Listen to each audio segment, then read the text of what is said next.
Hello everyone. I don't know how many people are here actually. I'm just said everyone. At least 2 people, let's go. How's it going? I don't typically do like YouTube streams, so I was just kind of using like what is standard for Twitch here basically, where I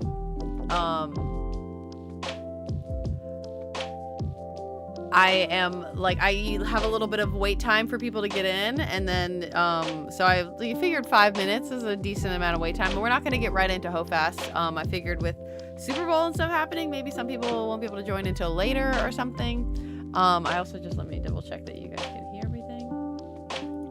And yeah, so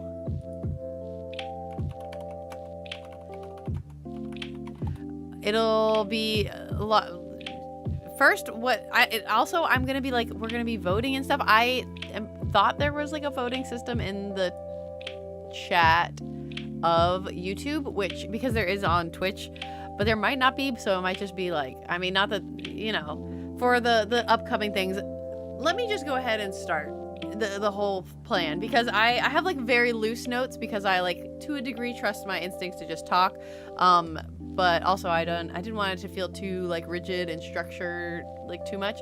But we're just gonna go over like book club like goals, voting for what the first book is gonna be, as well as just like a little general chat about like books I've been reading lately, and then y'all can mention books that you've been reading and all kinds of stuff.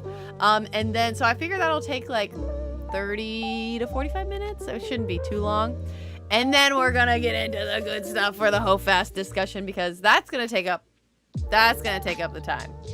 Because I was like, let me just write a few like little notes of things I want to remember to mention, and I just kept adding and adding. I just kept being like, oh, also this and also this. I'm gonna try to do it kind of in the order to a degree of things that happen in HOFAS, just so I guess I don't know if people are going to join if they haven't finished the book, but because some people don't mind spoiler stuff, but I'm gonna try to go in order. So if someone is like, oh, I'm only get halfway through, then I'm just gonna like I'm gonna leave at the point that you start talking about the point in the book that they're at or something. I don't know, but I also can't promise anything once we get into the HOFAS section of all of this.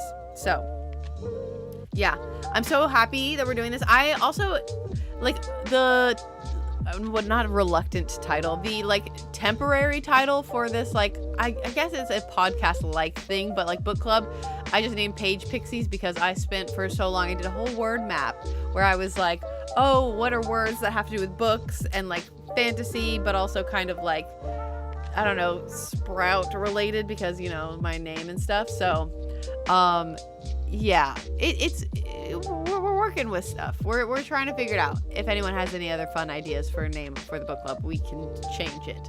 And the goal for this book club is ideally just like one book we choose a month, that at the end of the next month, and we'll just all have read it. And for my brain to remember stuff, I usually like to have alliterations. So that's why I made it's going to be the second Sunday of every month. SS. For some reason, that just is easy for my brain to remember. If anything arises later that like in scheduling wise where we might need to shift that one time or something, then that we'll deal with it as it comes. But I also want to pretty much focus on fantasy, and probably like maybe fantasy dip toe into sci-fi kind of thing, and then also focus on ideally either and, yeah, women and female and POC authors. So and specifically this month, because of Black History Month, I was like specifically wanting to get a Black women author, which surprisingly hard to find standalones. That's another thing that I was kind of thinking we should do. I put up a poll on Instagram, and people generally felt like standalones were a better idea than series, just because I don't want to have to like if I don't want to start a series and then like every month be the next book, unless people want that later on down the road. I just figured for now it's easier to keep it standalones. I mean, granted, people are more than, like, it's totally fine for people to, like, if we want to start a series and then just, like, let people finish if they want, then that's also an option. But like I said, for now, easier to say standalone. And not many people make, I feel like, standalone fantasy stuff. It's all series, or at least duologies. And so there are, like, 2 books on the, like, list of options I have. I only have 4 options, that are technically going to be a part of a duology or series, but only 1 book is out. So I feel like at the moment that counts.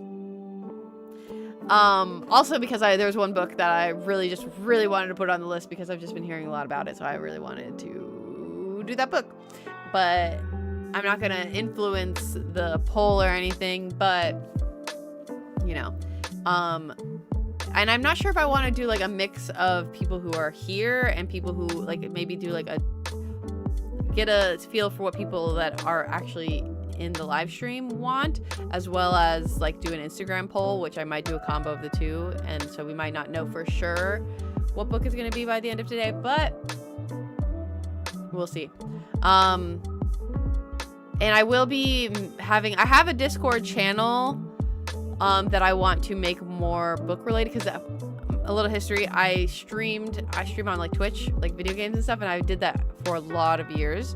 So I have a Discord that's centered more around like a lot of that stuff.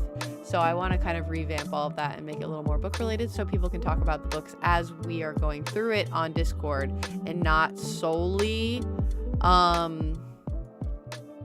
just like at this kind of thing in, you know, a little book meeting thing. But I don't want one to like take over the other. Like if we already chatted all of it out in Discord, so we don't even need a live stream. But I like live streams. I like to be able to talk. I like to chat. I always leave voice memos. Anyways, I'm basically treating this kind of like a podcast like thing, and you guys are more than welcome to reply to anything I have to say or add anything, any opinions into the chat. Hello, I almost said Silver Fox. Silver Hawk. Hello.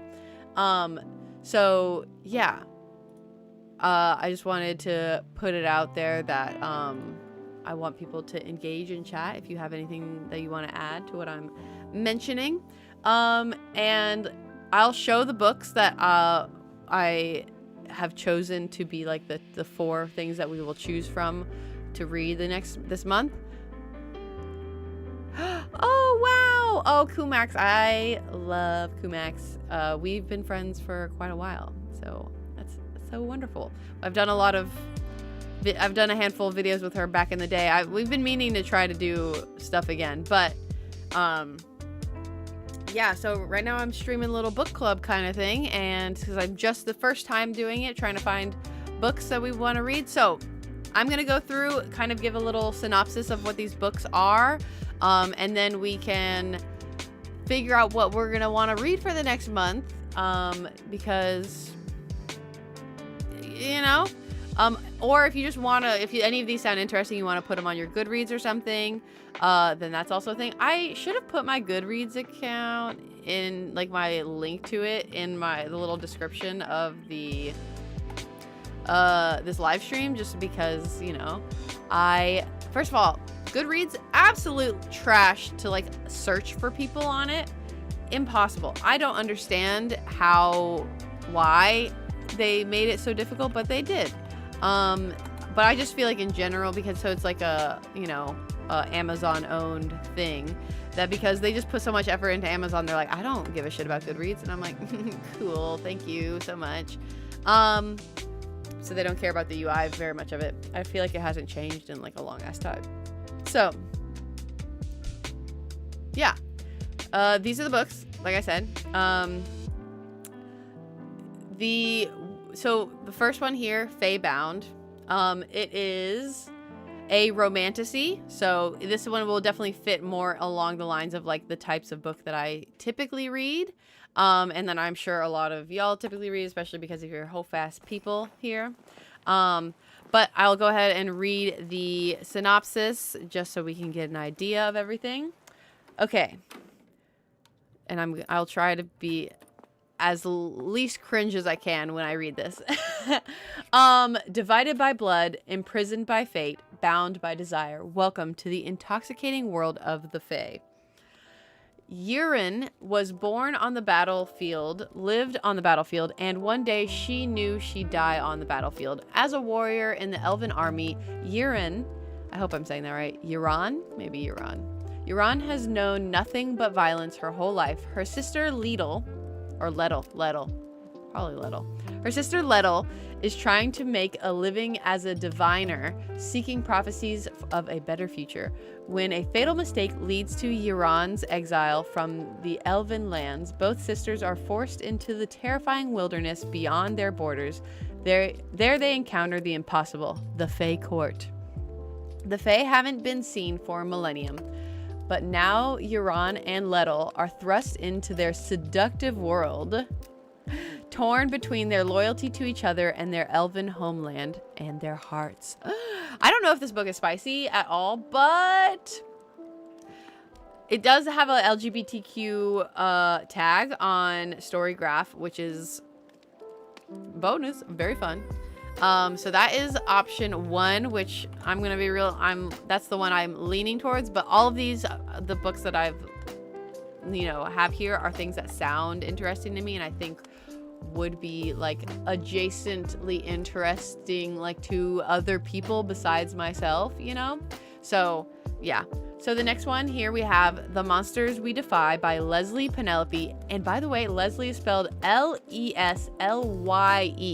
I assume it's Leslie, but I just assume it's a fun spelling of Leslie, because wild, never seen that before. Okay, and the description.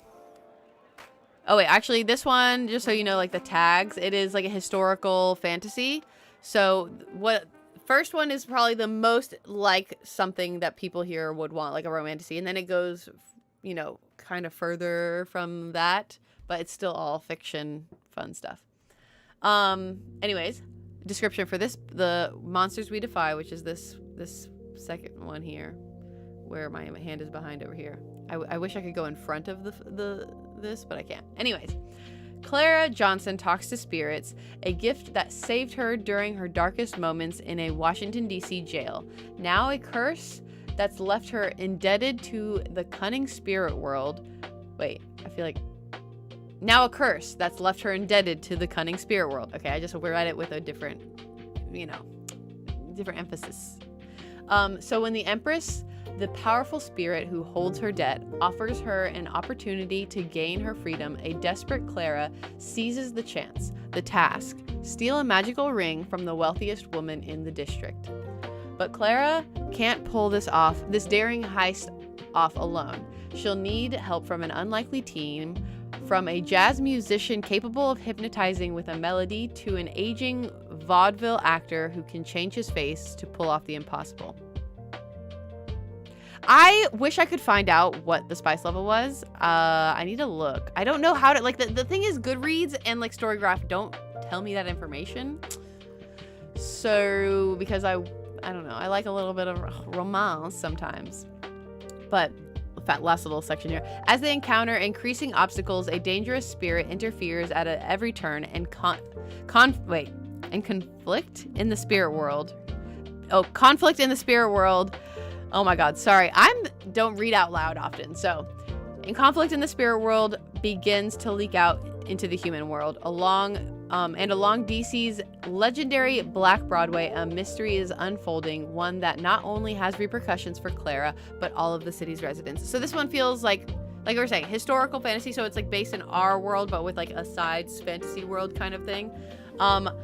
This one I don't think has any romance in it. It doesn't have any romance tags on Storygraph, which Storygraph at least, like, I feel like gives a better idea of like what you're getting into than Goodreads often does, because Goodreads, I mean, I feel like I would have to go into the actual reviews of the book to find out if it's spicy. I wish that they had like a little, I don't know, like a little rating next to it that's like, is this spicy, yes or no? I mean, sometimes on Storygraph there is, I don't know how to look at like the warnings, so if some people like don't want, oh wait, content warning, okay, there we go. The content warnings for Monsters We Defy is racism, police brutality, classism.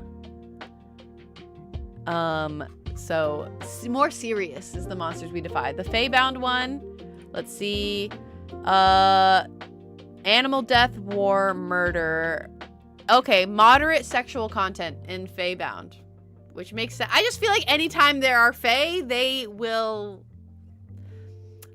gonna have sex. I don't know, like they because the lore with Fey is that they're sexy magical creatures. So like, you know. But the Feybound is one that is technically going to be a series. The next one I think is coming out next year or something. So, but it at the moment, standalone. So the next I'm gonna do Sorrowland by Rivers Solomon, which Rivers is such a cool name, which is more of a sci-fi horror fiction, which this one, it just had really good reviews. So I was like, I'll throw it on there in case anyone's interested. Oh my god, this description is a little bit longer. Okay. A triumphant genre-bending breakout novel from one of the boldest new voices in contemporary fiction, which is also interesting because it's saying genre-bending, so it's like feels like it might not be just fully like horror, because even when I was reading the description earlier, it didn't seem horror-y or as like strong. Anyways, I'm about to read it. Vern, 7 months pregnant and desperate to escape the strict religious compound where she was raised, which that sounds fun. Religious trauma, here for it. Flees for the shelter of the woods. There she gives birth to twins and plans to raise them far from the influence of the outside world. But even in the forest, Vern is a hunted woman, forced to fight back against the community that refuses to let her go. She unleashes incredible brutality far beyond what a person should be capable of, her body racked by inexplicable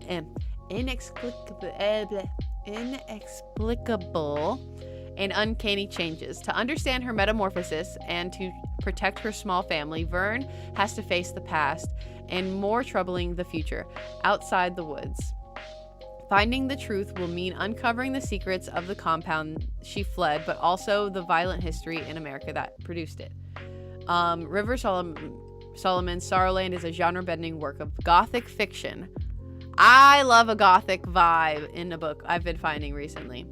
Here, monsters aren't just individuals, but entire nations. It is a searing, seminal book that marks the arrival of a bold, unignorable voice in American fiction. So to me, that doesn't sound like horror. So it's crazy that it has that as a tag on Storygraph. I'm going to see if it has any.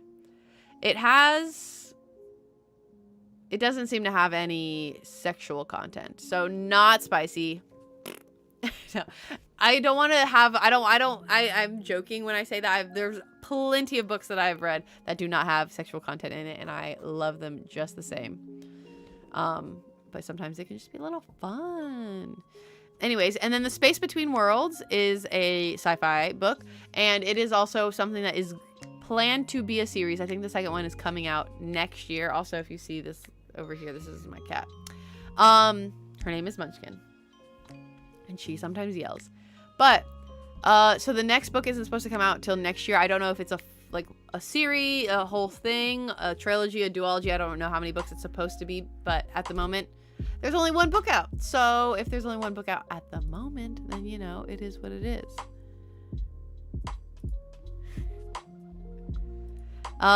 And wait, what was I gonna say? And so yeah, this one is a dystopian sci-fi, which is also, I love Munchkin.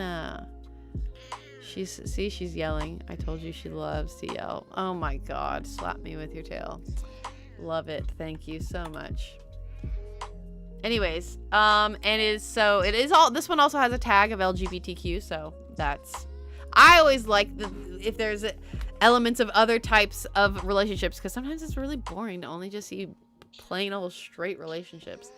Oh my god, this description is longer. Oh, I wish there was like a certain standard where they're like, you only have this many freaking characters to describe your book. Anyways, An outsider who can travel between worlds discovers a secret that threatens the very fabric of the multiverse in this stunning debut, a powerful examination of identity, privilege, and belonging. Multiverse travel is finally possible, but there's only one catch. No one can visit a world where their counterpart is still alive. That's fun. Enter Kara, whose parallel selves happen to be exceptionally good at dying from disease, turf wars, or vendettas they couldn't outrun. Kara's life has been cut short on 372 worlds in total. On this dystopian Earth, however, Kara has survived.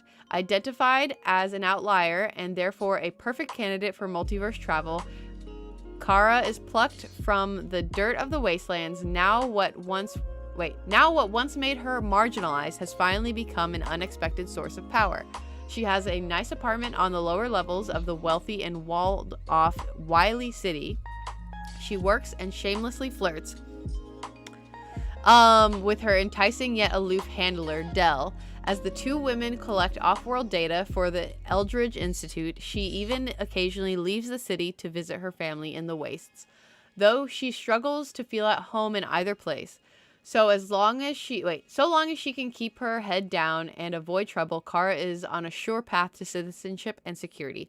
But trouble finds Kara when one of her 8 remaining doppelgangers dies under mysterious circumstances, plunging her into a new world with an old secret. What she discovers will connect her past and her future in ways she could have never imagined, and reveal her own role, in a plot that endangers not just her world, but the entire multiverse. Doesn't that sound cool? All right. And this does not seem to have, like, spicy content. One of the warnings is toxic relationships, so I don't know. Take that with what you will. Is that how that goes? I don't know how that saying goes. But anyways, so it seems the only spicy one is Feybound. But the space between worlds seems like it also has romance in it. So, yeah, I don't know if anyone has any preference to these. Like, you can go ahead and say it in chat if you have a preference to one of them. Like I said, I'll probably also be making it a, like, Instagram story just so I can have, like, more solid numbers, because I know not everyone who was wanting to join the book club or, like, join in on reading together is able to be here for the live stream. So, yeah. But let me just pop it. I'm going to hold down 1 second. I just need to type something out real quick.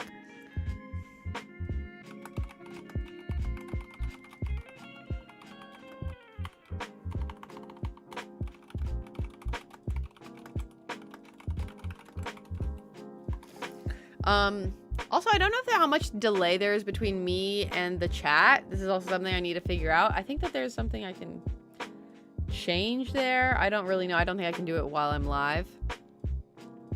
Yes, this is on YouTube. Because basically, because I'm going to be doing more like book related content on this YouTube channel. Right now I only have one video that's like from like 2-3 years ago. I don't even know how long ago it was, about thrifting. This channel is pretty open. I have been uploading a bunch of shorts onto this channel that are just like my cosplay book related stuff that I already have. So yeah, I'm gonna be doing a lot of bookish and like cozy gaming lifestyle kind of content here. So, but hello. Yeah, these are the books. I don't know if you guys have any preference. You can go ahead and mention in the chat if you have a preference right now, or if anyone sounds particularly more interesting than another. But at the moment, my two ones that I am leaning towards are Feybound and The Space Between Worlds, which doesn't surprise me because I am a sucker for a series.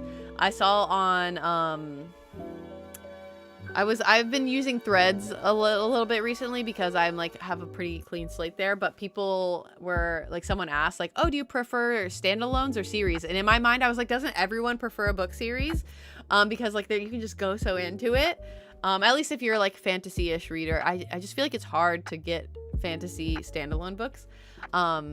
So yeah, I don't, like I said, between these, I will be putting up, I don't know if I can put up a poll here. I can put up a poll in my community section tab thing on my channel, on this YouTube channel, which I forgot is a thing.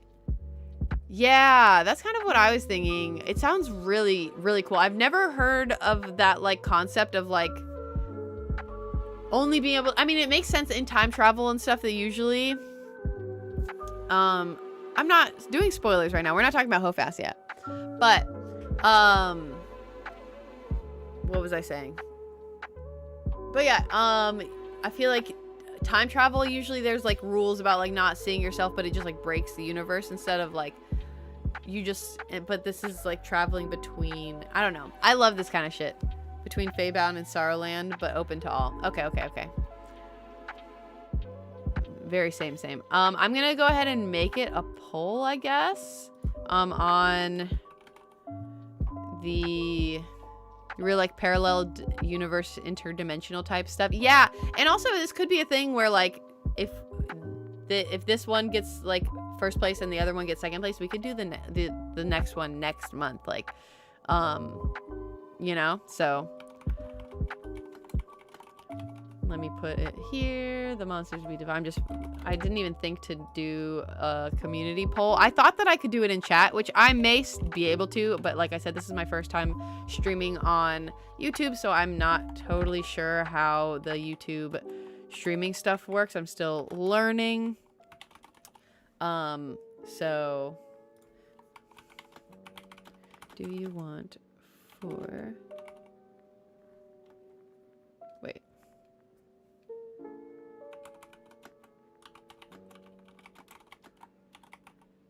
how do I spell February? Fuck. February. I hate spelling February. Okay.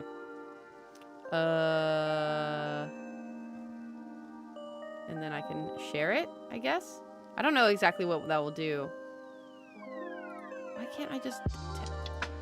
YouTube, why are you doing this to me? Anyways, it's in the community tab. I don't know if that's... I feel like that's going to be hard for you guys to leave the live and go to the community tab and do stuff, but I'll... You know. Anyways, now that you guys at least know this stuff, like I said, we'll be voting on... I'll combine the votes from the community tab and on Instagram. If you don't follow me on Instagram, I'm also My Lady Sprout over on Instagram. So that'll just be the easier way to do it. And then I will announce tomorrow sometime what book we chose.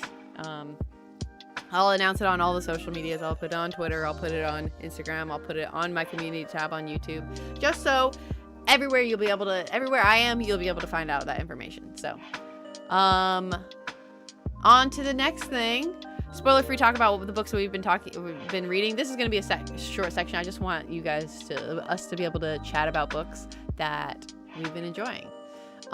So in this month, or in January, the things that I was reading, or like my main goal was to catch up on all my Sarah J Maas stuff, and I have a photo of Le Queen Sarah J Maas here. And I wasn't able to get through all of it, just because, like, leading up to HOFAS, I just was like, I want all of my knowledge super refreshed.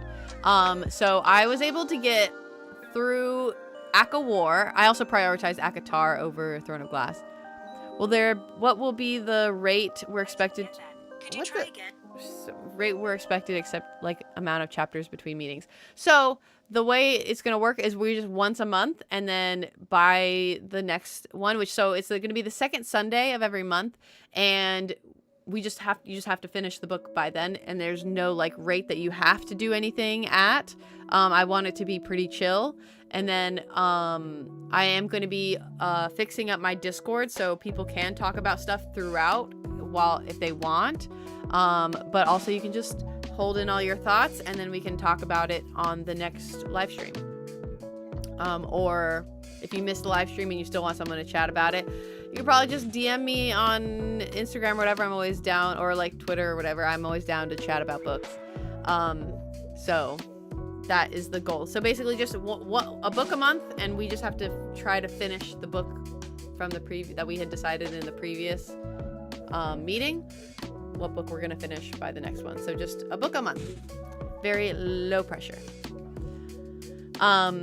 Yeah, but so I also need to get used to which side is the what. I got through Aka War and through to Aka War because it was all reread. I've read it all. I read the first Throne of Glass book. I wasn't able to get further than that. And then I also obviously read Crescent City 1 and Crescent City 2. Even though that was down to the wire, I started listening to Crescent City 2, the audiobook at 2.25 speed, which I do not listen at 2.5. I never exceed, like 1.5 is usually the max speed that I'll go on my audiobooks. So it was wild. The whole end of the book, I was just really speeding through it because it was literally down to the wire, down to midnight. So much of it was just that I just was like, I remember these main points, but some of the details, forgot them. I mean, I know that I read it before, not at a normal speed, but you know, but it was so nice to have a lot of that knowledge back in the bank. And now I'm just like wanting to go ahead and finish my reread. So that's probably what I'm going to be slowly doing for the next few months on the side, like be rereading all of Throne of Glass and finishing my ACOTAR reread. Because let me tell you, because the ACOTAR was the first series I read, and it was like almost like a year and a half ago. I feel like I had forgotten how much I enjoyed ACOTAR. So I always was like, oh my god, Throne of Glass is my number 1, then Crescent City, then ACOTAR. I was like, ACOTAR is the worst of the 3, even though that doesn't mean it's bad. It's just, you know, it's just my least favorite. I'm rereading it, and I'm like, no, why would I ever think that? I love ACOTAR so much. And now, it's more Throne of Glass, ACOTAR, Crescent City. Ooh. That's how I feel. That's how I feel now. But I am also just have recency bias. But I can't also... Wait, Throne of Glass, always number 1. But also Throne of Glass is the only one that's finished. So that also makes sense that... You know, you can't fully judge something until the whole vision has been seen through, I think. And then, also, I read Two Twisted Crowns, which is the second book of the Shepherd King duology. And the first one was called One Dark Window. And this is a very, like... I assume it is under Gothic romance. I don't really know. I feel like just like dark vibes is what you need for Gothic. I don't know what categorizes under Gothic specifically, but yeah, so this was such a good duology and I loved it so much. I cried the first one. It's a little spicy as well. Not like too spicy, just like I feel like it was just the perfect amount of spice. The first one and this one, because the first one I read in December. And highly recommend. I just want more people to read it so it gets more popular, so I can get more fan art of it.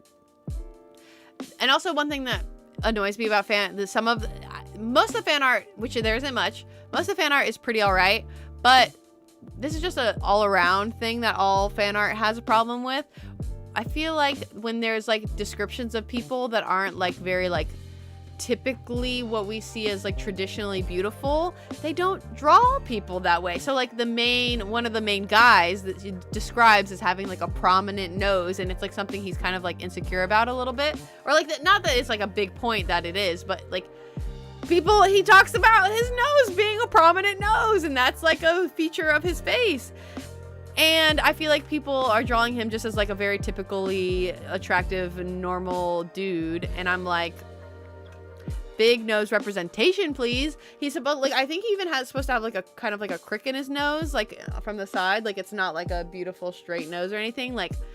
And I'm like, I want that. I want to see big nose, attractive, big. And also I feel like he's described as kind of like bigger, more muscly, and people draw him as like, I don't know, very lean, and I'm like, I feel like that's not how he's described. That's like, I feel like if you like drew Cassian as like lean, I feel like Cassian should be hunky, like he's supposed to be like a fucking wall, I think, you know?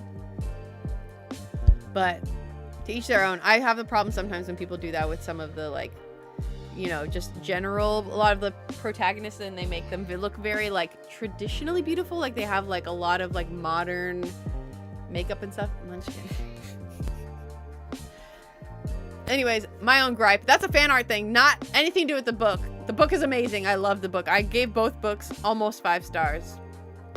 Literally, it's masterful, beautiful. Highly recommend.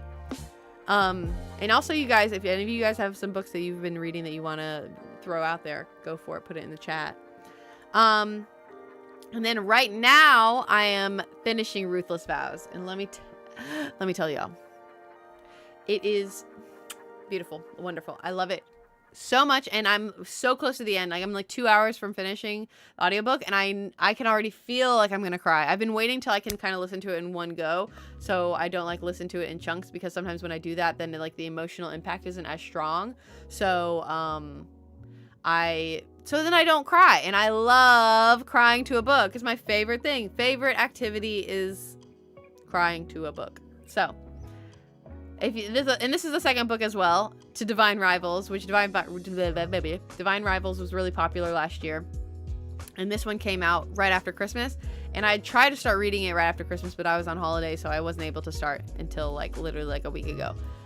So I'm just so enamored. Love the romance in this, and also the like world magic stuff that's going on is very interesting. It feels so like, from the beginning of the book, like, even though they mention magic stuff in the first Divine Rivals, then like it just is very separate from like their modern world. Even though it's not our modern world, it feels like it's almost like the 50s or something. But then there's just like a background of magic stuff, and then not until like the end of the book does it like hit you in the face with magic world building stuff, and you're like, whoa. So this one is involved much more into the magic like world that she's built up. So very interesting. I was really like, Rebecca Ross was coming through to Atlanta, but I was on holiday when she came here, and I was so upset. I was like, I wanted to go meet her, but I'm sure she'll write some other stuff, and so I can see her another time. Fingers crossed.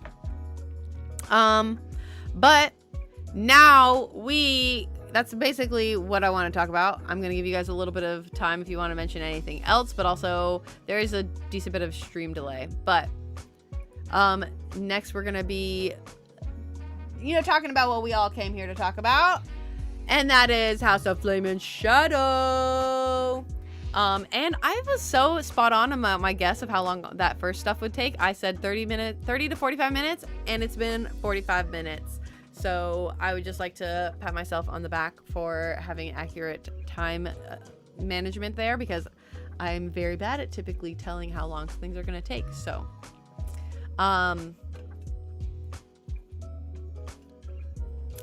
yeah, we're going to be talking about HOFAS. First, what I'm going to do, just so you guys can know when you want to leave or anything like that.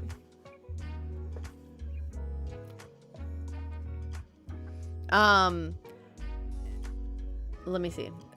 I need to look at my notes. First, I'm just going to be kind of talking about what I was expecting going in to HOFAS, like without, like, so basically spoiler free, like talking about my expectations for this book in the first place. And then I am going to try to like kind of go through the book, and we're going to go into spoiler territory and just talk about my opinions of the book as it was going through. And then, like I said, I very much welcome everyone to mention anything that they were feeling too. I want all of the opinions. I think that there is at least like a minute or 30-second kind of like a 30-second to a minute delay from what I am saying to what is you guys are seeing, just so you know. So if I like start veering off, but then someone mentions a comment, then I will come back to it, just to let you know. I'm not gonna be ignoring, I'm not trying to like ignore anyone's comment or anything, just so you know there is a bit of a delay, which I think that might be something I can like fix later. I can't fix it while I am streaming, but I should be able to fix it next time I stream. I just, like I said, first time streaming on YouTube, didn't know. I don't know, and I still don't know fully if that's something I can fix. I just think it is. So basically what I was expecting going into HOFAS, actually also just warning, I'm not going to talk about spoilers right now for HOFAS, but, and I will let you know before I hop into spoilers, but I will be mentioning spoilers on the first two Crescent City books. I will be talking about spoilers, Throne of Glass, and spoilers for ACOTAR. Okay? So, if you have not read everything else that Sarah J. Maas has written, then leave now or forever hold your peace. And if you're leaving, maybe subscribe, maybe go vote in the poll, just, follow me on social media, all the good stuff. But, so I gave you guys time. If you have not done all those things, or you don't, or if you then leave, or if you don't care about spoilers for all the other stuff, you can stay. So what I was expecting going in to this book was with Bryce being like, okay, so we were left off obviously with Bryce ending up in ACOTAR world, which big shocker to 1,000,001 people, that I don't know. It was because up until this point, there had been hints of multiverse stuff. Aelin, when she was falling through her shit, then she saw Crescent City. She saw the ACOTAR worlds. Well, she saw Prithian as some shit, and then also, where was another one? What was it? What was the other thing? There was something else I can't think of right now. I can't remember. But either way, my mind went fully blank just then. But that's the big one, obviously. So multiverse is a thing that exists.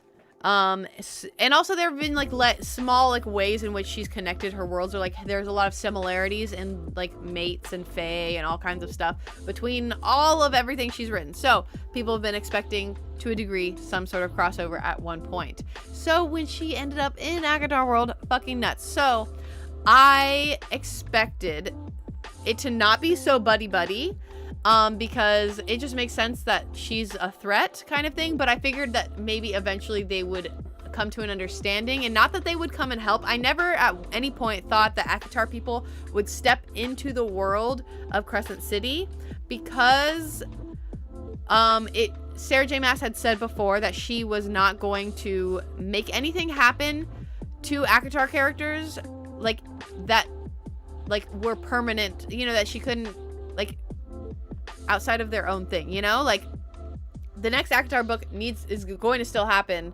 without having to read Crescent City. Basically, you're not going to have to read ACOTAR to get what's happening in Crescent City. You don't have to get Crescent City, you have to read Crescent City to get what's happening in ACOTAR.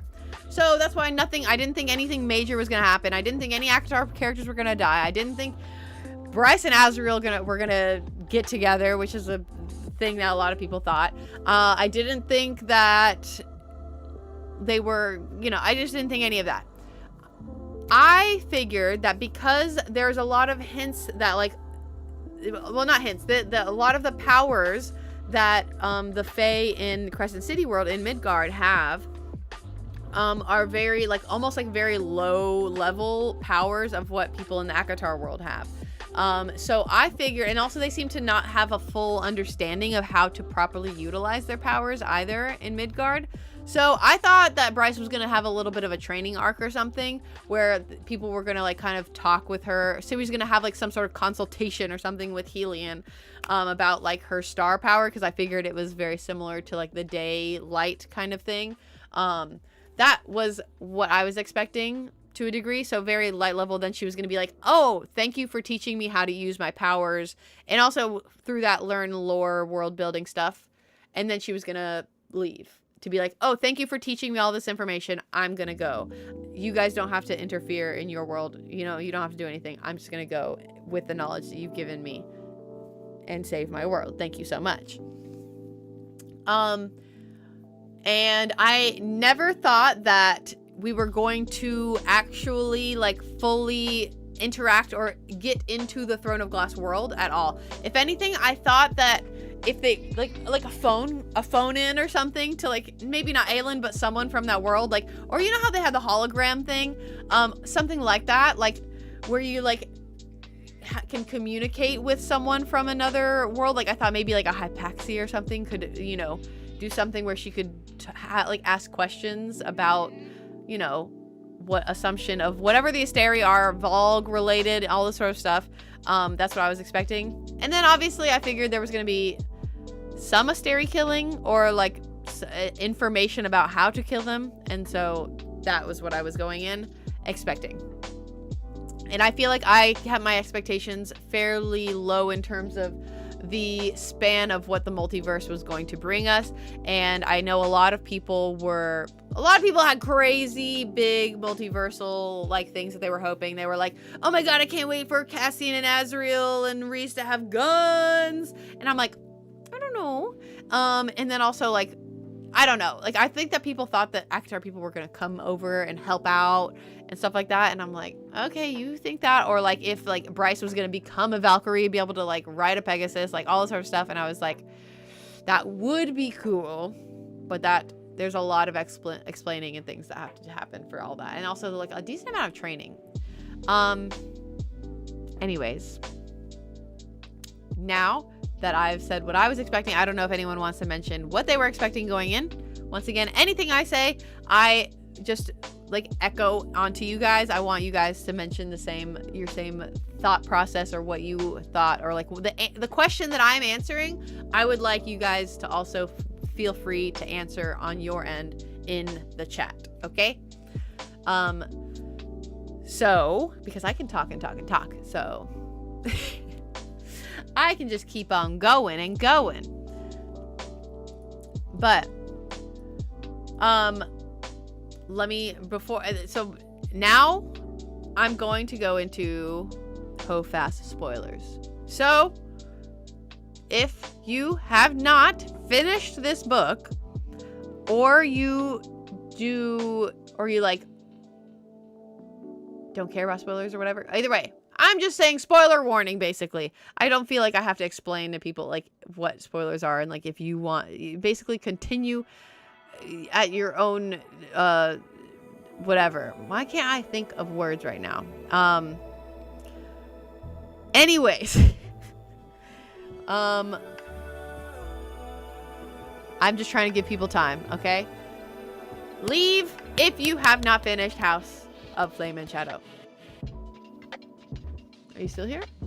And if you're about to leave, maybe drop a subscription, to subscribe to the YouTube channel, do the stuff on the social media, all sorts of stuff. Just saying. And then now you can go.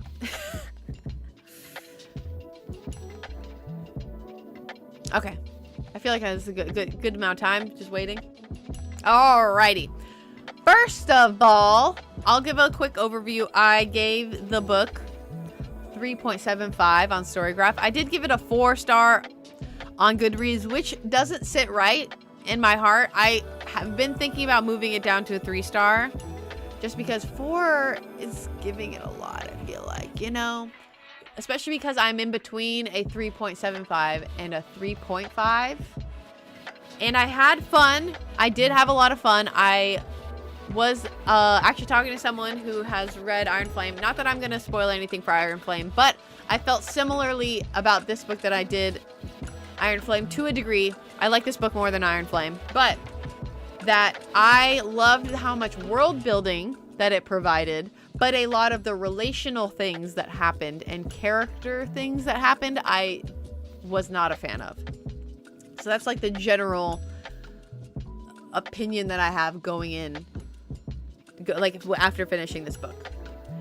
But so I just want you to know, with this whole conversation I'm having, overall, I had fun. Overarching thing, it was a fun adventure, fun time. Happy I learned the things I learned, okay? Because I'm about to get into stuff and it's gonna feel like I am shitting on the book, but I'm not, okay? There's nuance. There's so much nuance to all these opinions. And it seems as though, from what I've been seeing from a lot of people, I feel like the most people are having similar feelings about things. And also, I think that there's a chance that this book could get better as she goes on in the series. Like, when she finishes the book, like finishes the next book or whatever, then I might just not see her vision yet. You know, like a complete vision story might just be missing. So maybe on like future either rereads or future rereads of the entire Crescent City series, whenever she finishes in like 5 years or something, I don't know, maybe the rating will go up. Maybe I'll be like, oh my God, Sarah, you're actually a genius. I see exactly what you were doing, everything you were setting up. I see that you had to do it this way, blah, blah, blah, blah, blah, blah. Which is kind of what I'm going in with, a lot of thoughts. A lot of the things that I'm upset about or like feel lacking about, I trust that Sarah has a reason she did not go into it as much as I wanted her to go into it, or did not take the time that I had wished that she had taken to a degree. Okay. First of all, magic bean. What? Where? Where did this come from? What is that? Do you grow it? Is it she made it seem like it was a metal? Is it a contraption of some sort? Is it technology? Where did they acquire this? Dawn? Did they make it Dawn Court? It just feels like, techie thing that they would maybe make. But like, why? Also, does it make you able to read? If you can speak and understand, can you read? Because then couldn't they read the Book of Breathing or something? I don't know. Like, I just really hope. I don't even know if there are other languages within the world of Prithia. Or Prithian, sorry. I always say Prithia because to me, like, I am from America and I'm American. And that's just like a lot of places are like that. Like, I don't know. We usually do a little, like, there's China. Oh, I guess Chinese.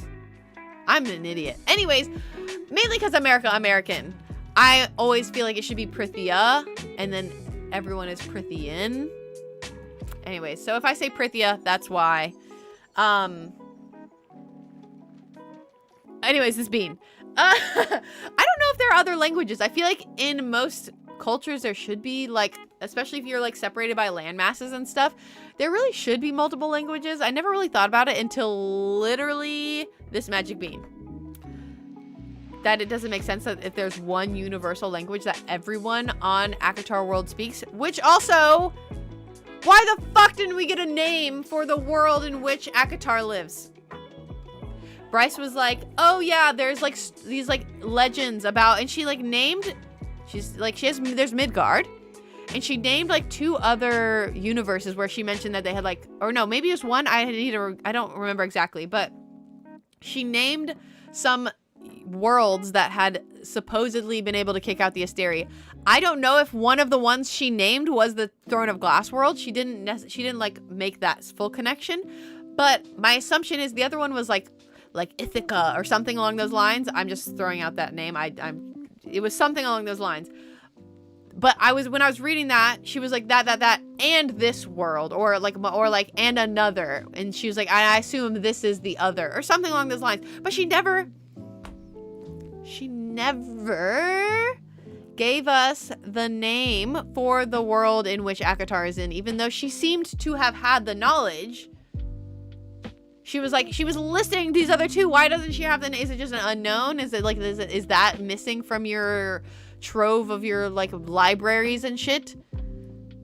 Because I would like to know, because I just keep having to say Akatar world, and I'm like, why can I say Midgard, but I don't? Also, the map.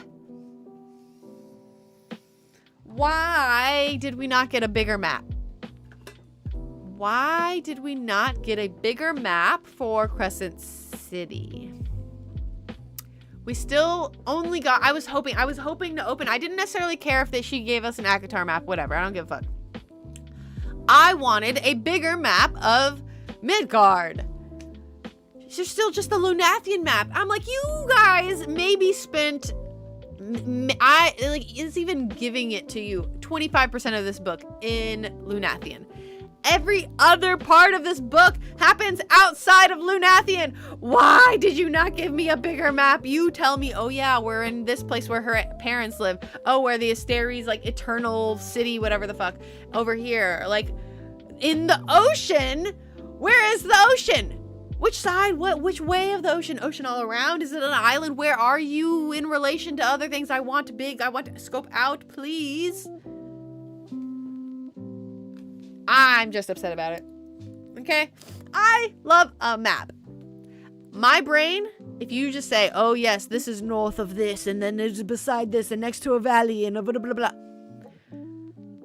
I can't, like, puzzle that all together in my little pea brain, okay? My little magic bean-sized brain, okay? I need visuals, please. I don't know why you're not giving it to us. Why? Like, what? Are you trying to hide something? That's always what I'm assuming. I'm assuming Sarah J. Maas isn't telling us something because she is hiding information from us.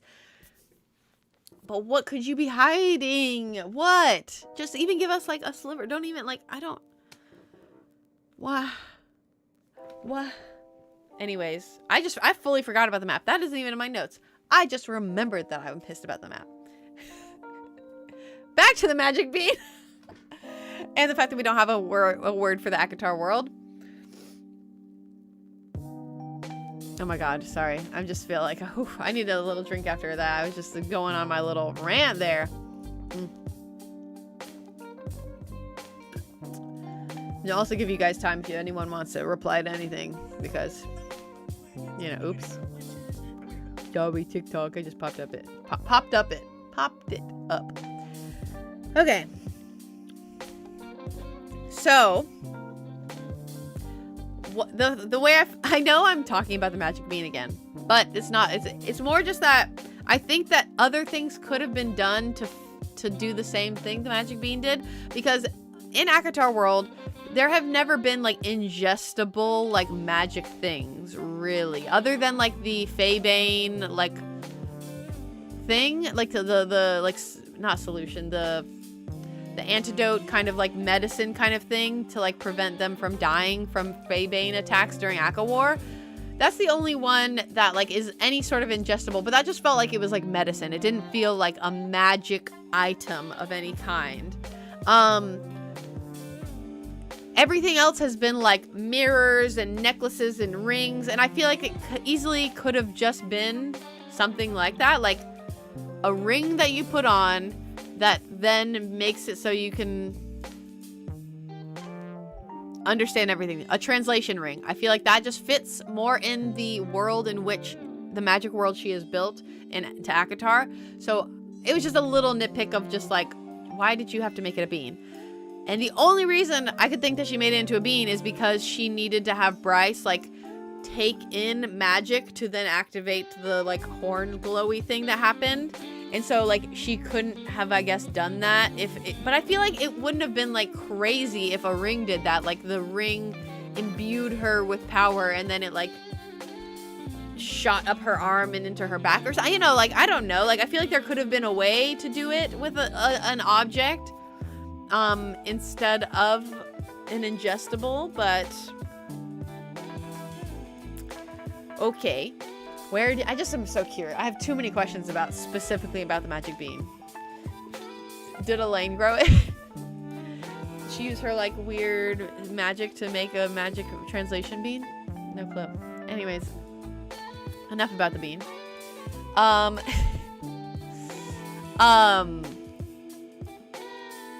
So there was the whole scene where like they were kind of interrogating Bryce to a degree, and ooh, what did I just do here? Oops, my bad. I accidentally did something. Anyways. I'm just gonna talk and talk and talk. Anyways. And how Reese initially... I know a lot of people feel that Reese was being, like, nicer than he typically is or whatever to Bryce. And that, like, do you think that, like, Sarah J. Maas is doing, like, some sort of fix on Reese's personality because he was mean to Nesta and Silver Flames? I'm just here to tell you you're wrong. I think, first of all, we do not know if his words were matching with his actions because we did not get anything from any perspective of any Akatar character. And Bryce, like we were saying, their world is like level 1 versions of the magics that they have in Akatar. I mean, that is like to a degree fixed by the end, but their understanding of their magic. So Rune does his mind speaking thing, but they call it mind speaking specifically. They do not call it mind reading. They do mention a little bit like later on when they're in Avalon, they're like putting up a wall kind of thing. So it seems as though maybe those twins were maybe able to do the mind reading. But like Bryce's like interactions with mind reading up until that point were like that much. So with the level of expertise that Reese has of being able to like do his mind reading, I feel like it's very likely he could have been sitting there in Bryce's face and saying, oh yeah, I'm giving you a choice. I'm not actually going into your mind and taking information. I will only do that if you give me permission. Meanwhile, he's sitting there actually sleuthing all around in her brain and she didn't even know. If Feyre, a beginner baby Daemati, was able to go into... Why did I forget his name? Summer Court. Whatever his name is. I literally just wiped from my brain. There's too many names. But anyways, if she was able to go into his brain, a High Lord's brain, a baby Daemati into a High Lord's brain, even though he's also a baby High Lord, but he's still pretty high up. I know he's not Daemati, but... Well, I guess we don't know. But... if she was able to go into his brain, and I know she could do her, like, weird trickery thing because she can, like... There's a little extra elements with Feyre, but I'm just saying that if a High Lord could not notice someone who is beginner Daemati going into their brain, then why would Bryce be able to realize that someone who is an expert Daemati go into her brain? That's all I'm saying. I think it's very likely he was still doing it.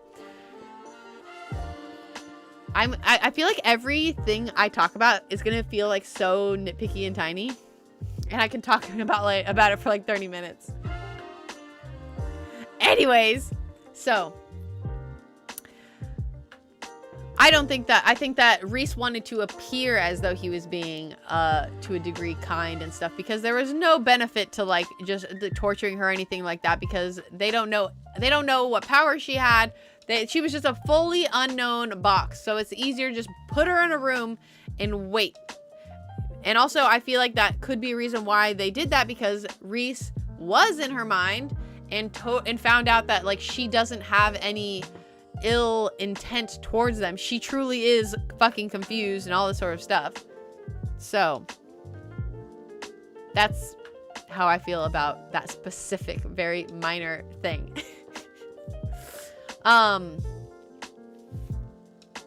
Also, I guess I don't know if I want... I'll wait for extra chapter stuff later, just so in case people haven't finished or read the extra chapters, I'll wait for those to be like talked about last.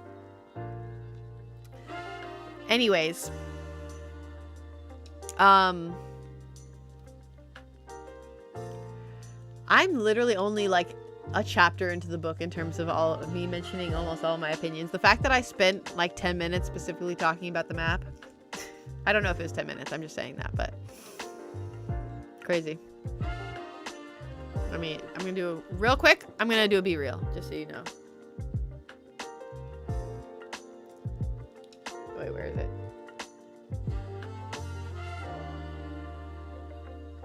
Okay.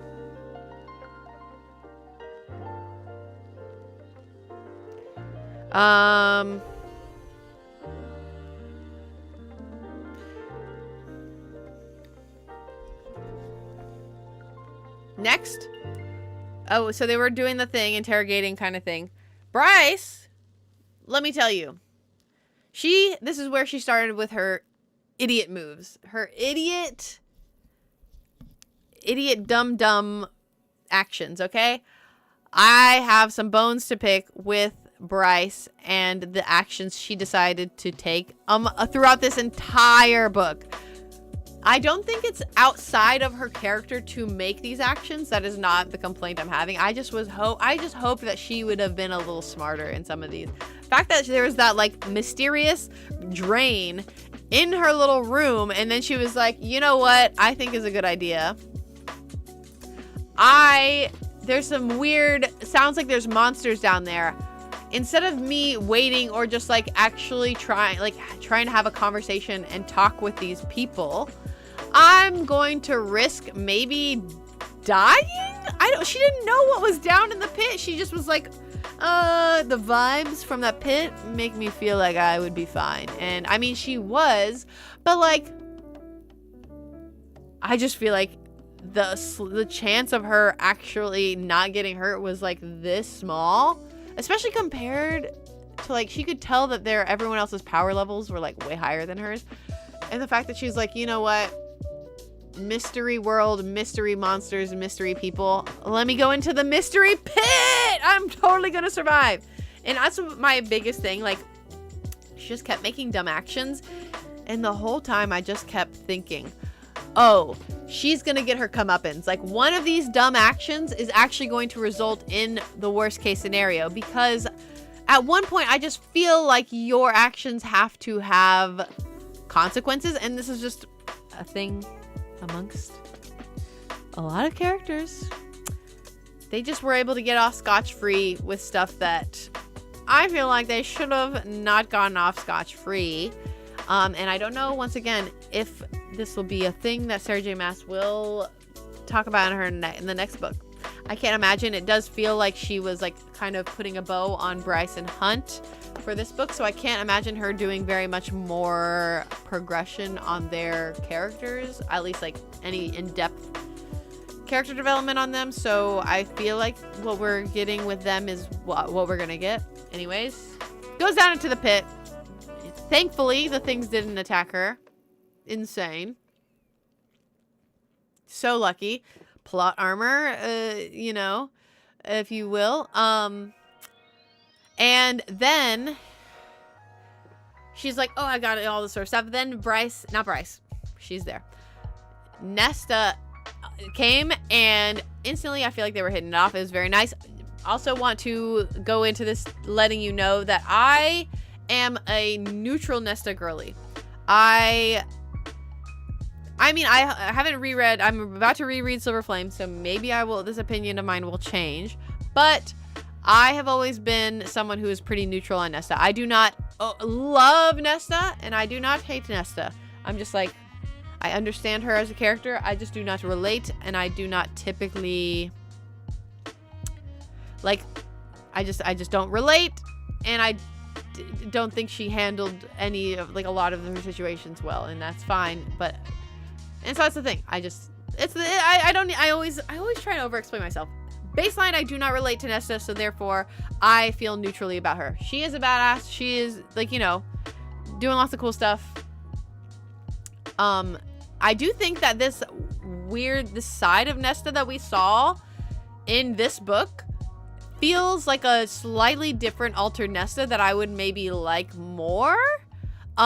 Because I just feel like something, I don't know at what point, like how far it has been since Silver Flames that Bryce is now in their world. I don't know how much time has passed, but I feel like it feels like at least either some significant thing has happened, or it's at least like a year or something after Silver Flames, because I just feel like she felt like a very different person in all of the interactions that we got from Nesta, that we even got, like, even from who she was at the end of Silver Flames, you know?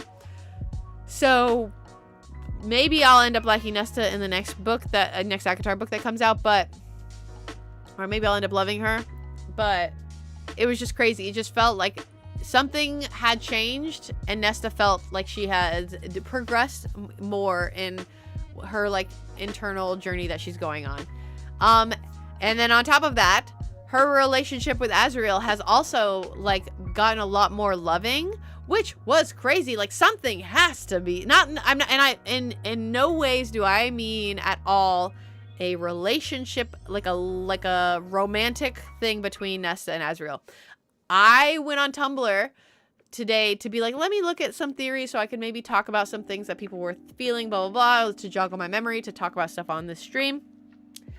And I found out that there are people now, they just fucking pair every single person with Azrael just because she has not explicitly said or shown Azrael preferring one thing or another.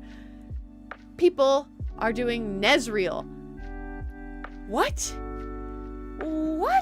You just need, all they need is one scene of Azrael being kind to somebody, and they're like, like, Why did no one try to match Azriel with Feyre at this point? Because he was chill with Feyre. He was like, don't speak to my high lady. Like, is a Feyreal? Is that a thing? I bet it is, probably somewhere. But whatever happened between Nesta and Azriel's relationship, I know that he and, you know, Silver Flames and stuff has that he was like, you know, they're one of the trainers for the Valkyrie and all this sort of stuff. But I feel like nothing specifically with him and Nesta, like, you know, they had like some growth. And it feels very like loving brother, loving protecting vibe, loving brother sister thing. And I was like, okay, I can get down with this. Especially because I feel like maybe it's more Elaine, you know, I don't know. Like if I'm just saying Nesta would probably approve of Azriel if Azriel wanted to get with Elaine and Elaine wanted to get with Azriel. That's all I'm saying. And so ding for me, but I guess that also could apply to Gwen too. But we're not talking about that. But I just was very surprised at like how gentle and loving with like the mask thing, and also the fact that he mentioned Nyx, and it was so cute. I would love to see some I'm sure we'll get it in the next Avatar book, but interactions with some of the, you know, the inner circle with Nyx, because I want to know what this baby's personality is like, you know? I did see a wild theory that one of the reasons why Azriel could be like extra protective or extra comforting towards Nesta, and also maybe something that softened Nesta outside of her just, you know, being like an aunt, is that Nesta is pregnant. That's a theory that, you know, like I said, wild crackpot theory, but I saw it and I was like, I guess so, that could be a thing.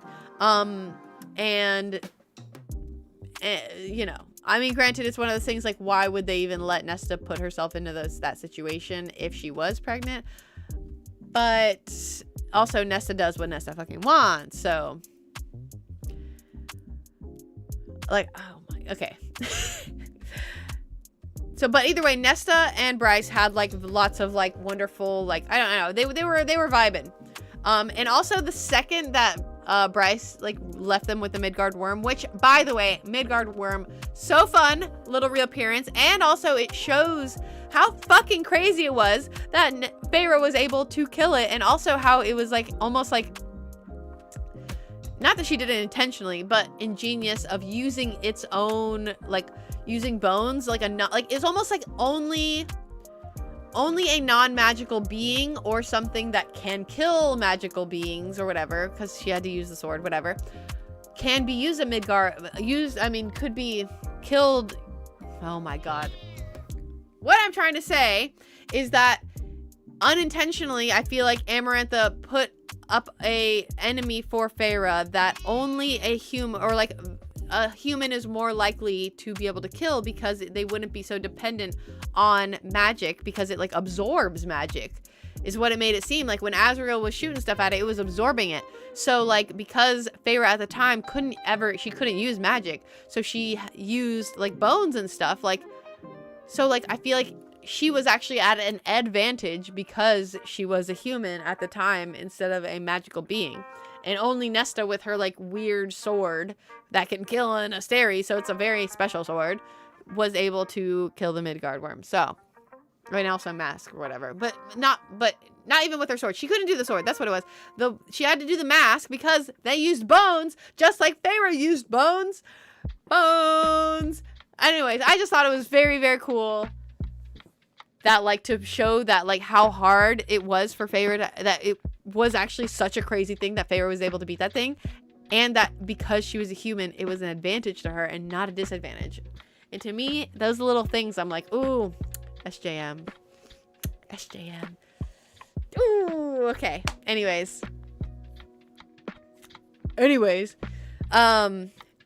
but when Bryce left them to die, and then she was like, oh my god, I feel so bad. I knew as soon as she was like, I don't hear or see light or whatever, I don't see them or hear them fighting anymore, I knew that second. I was like, they fucking playing you, bitch. They are playing you. And then lo and behold, they were playing her.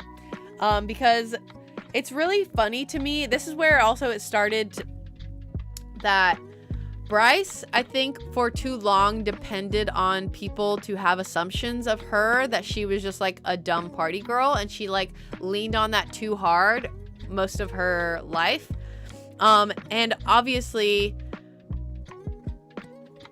like, that didn't work against people who are also like, who don't know her. Why would they assume she's a party girl? Like, she's just like this other creature that's coming from another world. So like, it didn't work to her advantage to like play that card. So, because they could tell what she was up to the whole fucking time. And I was like, of course they did. You cannot outsmart, especially Azriel. What the fuck? Anyways, love that.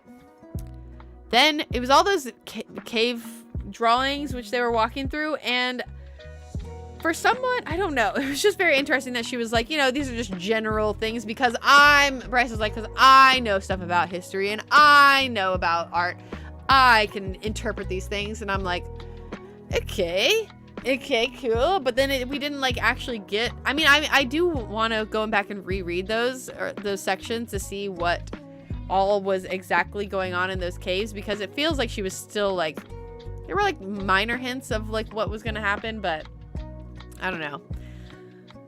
Then when she got to the room, she just like feel like she like connected the dots very quickly. And then there was like a magic hologram, which is wild.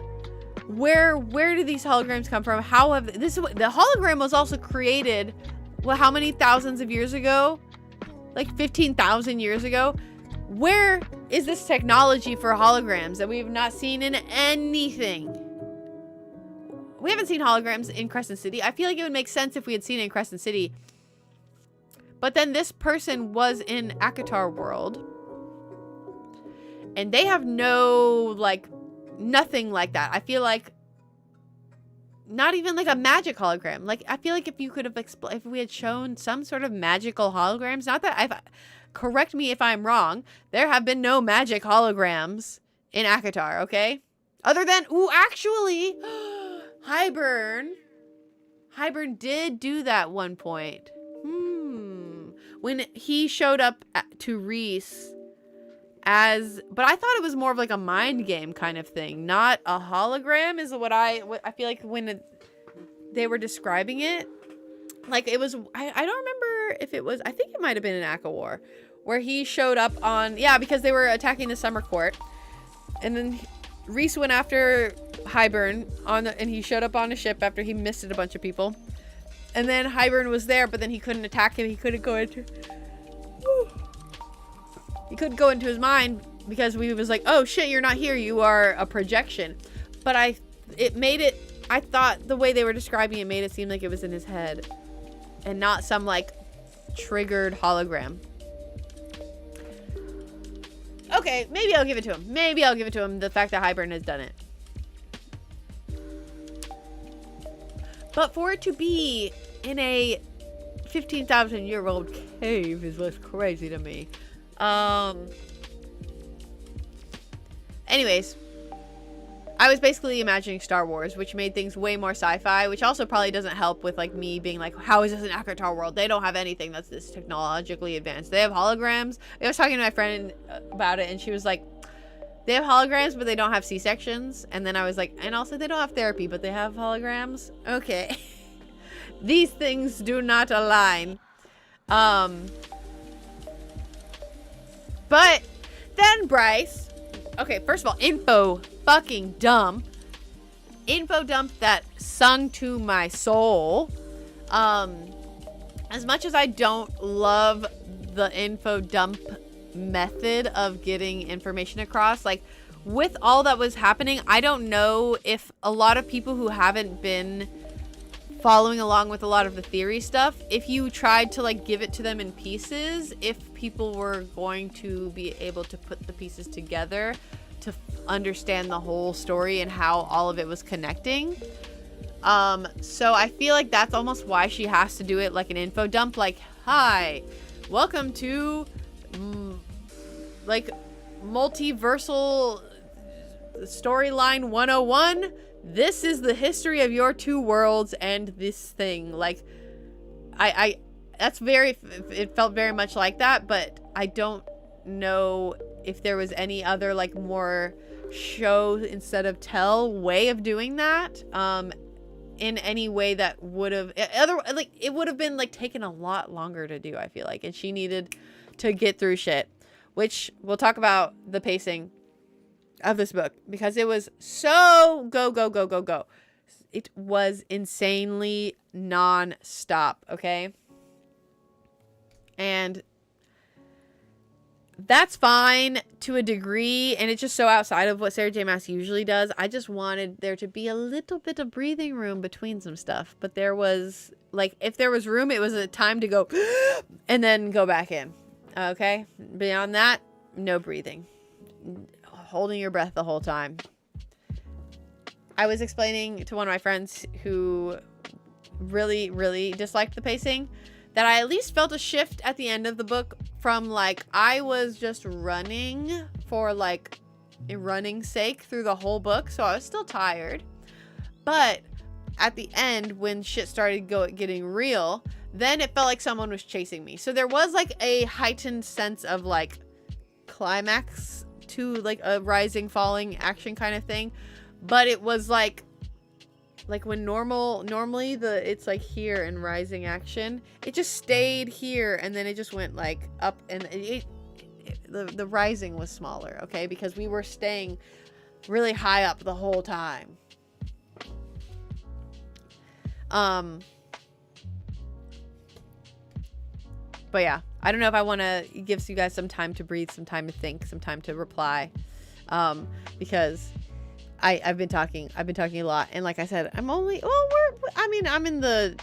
trying to focus on like one storyline at a time, because I know that there were like lots of perspectives happening, so like things were happening at the same time, because at the same time dungeon stuff was happening. So this is it feels bad, but the dungeon parts were some of my favorite parts because they were just so funny.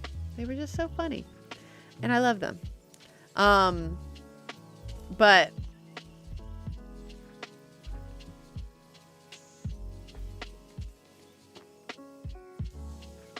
I just went blank. My brain wiped. Anyways, Bryce did an info dump, which we got information about like the Fays from different worlds and all kinds of stuff. So much Asteri information and Prince of Hell information. And then Celine was a daughter of... I wish I could remember all of the names, but there are so many names that it's not going to happen. But off the bat, Bryce was being so judgy of the actions of these 15,000-year-old Fae. The fact that she was like, oh my god, you cut off all these people from like when the people were coming to the gate or whatever, and she had to close the gate on them. And she was like, this is just like the Fae did over and blah, blah, blah. And I'm like, okay, yes, but there's fully different circumstances, I feel like. Whereas the Fae in like Crescent City closed it out of prejudice purposes, like for prejudice reasons, and also for like they I'm pretty sure they closed it before they were even fully getting attacked, like, so they had time. In this other situation, they were getting attacked by Asteri, and it wasn't out of prejudice because she loved her. They like loved their people. They wanted to try to save people, but it was literally like, either we ruin this entire other world along with our world, or I at least get to survive. And I'm like, I feel like, I know that the other people are gonna die, but I feel like they were gonna die either way, probably. Because if she left it open for any longer, then like Asteri were gonna be able to come through or track them or something, you know? So not the same. And Bryce was not being empathetic at all. Like, no, like, Bryce did not have empathy for any Fae people, which I know is like part of her like trauma she has with her dad. But once again, therapy? I know that I do think in Crescent City it was mentioned therapy, and then but she didn't go to therapy. Sarah J. Maas doesn't want any of her characters to go to therapy, but it's only so she can explain away some of their dumb decisions. Anyway, I don't think that that's the only reason, but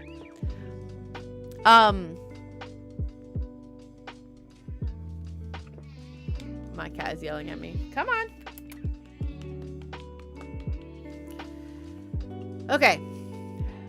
So then she finds all this information, and then Scooby-Doo figures out that there is probably an Asteri below her feet, or like I don't know if she knew exactly that there was an Asteri there, but she was like, there's some dark power, because like it was about like the evil being below always, and I'm like, okay, sure.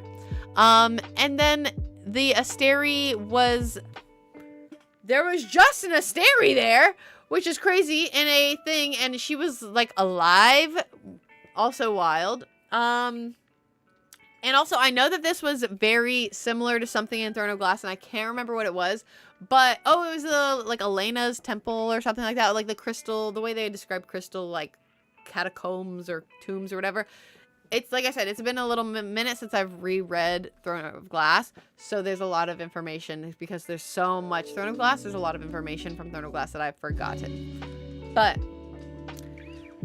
Bryce sees this Asteri, and she's like, you know, these people who have been like being like to a degree pretty cordial, they've been, you know, at least giving me some basic information. I know they've been holding back information, but once again, she doesn't want to tell them information, so why would she expect them to tell her information? Once again, the empathy thing, Bryce. And then she decides to be like, you know what? I need to talk to this Asteri, even though I can totally talk to them when they're still inside the coffin.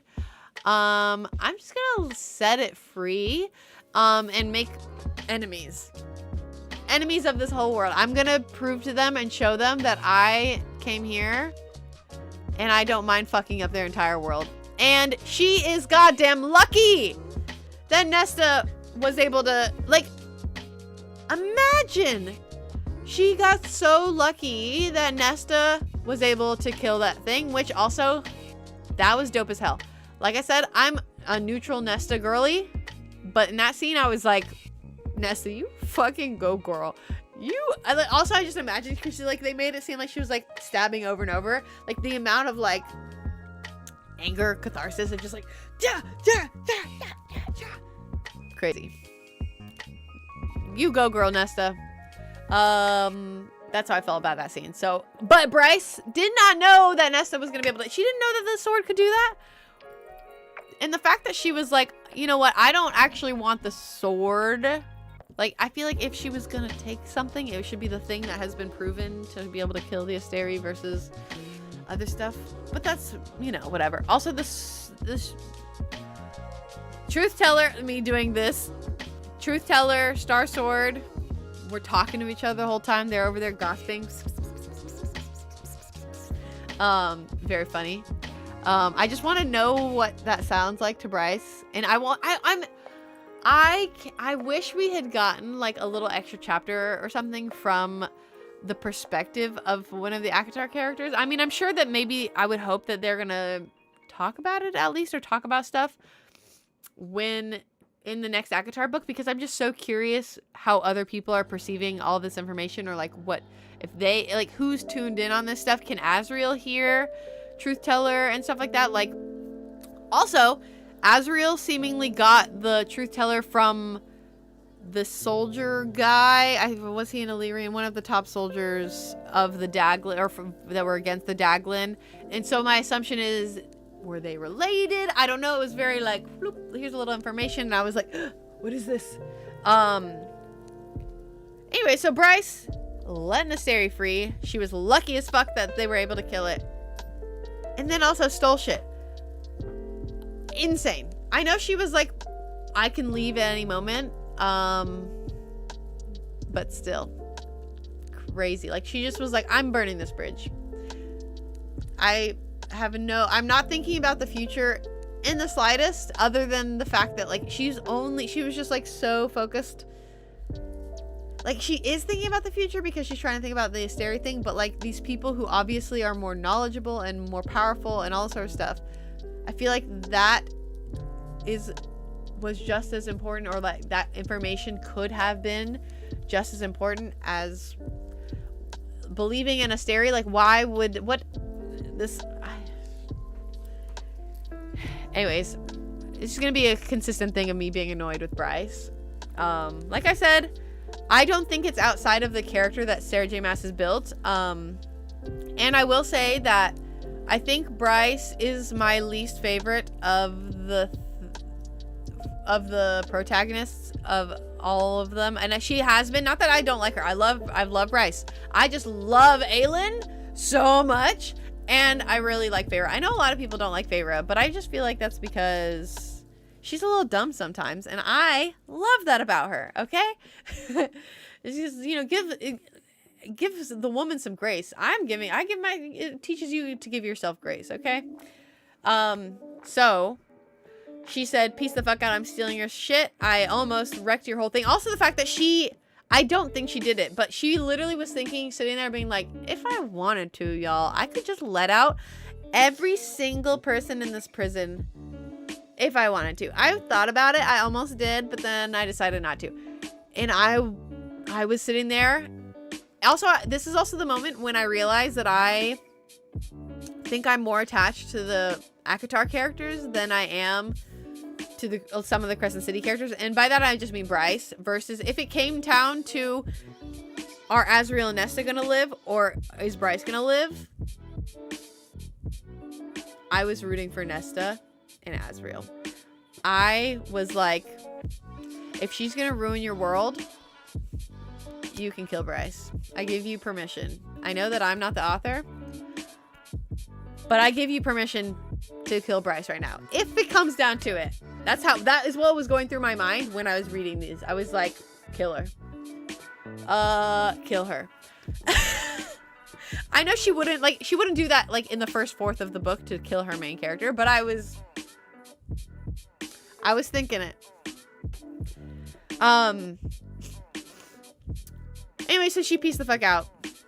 And that's why we'll stop in that. And then I'm going to go back, talk about dungeon stuff, because it shouldn't be, but dungeon was my favorite. It was so, like, it was, like, I feel like Sarah J. Maas did at least a very good job at, like, balancing out how fucked and horrible their situation was with very funny scenes. Like a fae and two angels walk into a bar or whatever the fucking thing that Rune said was. I was like, I relate so hard with this because I also laugh and make jokes at like times where like I'm under high stress and like it's inappropriate to be doing those things, especially when it's related to like death and stuff. I am sitting there like so easy to make me laugh. And so it was good. It was so good. And then obviously we have to talk about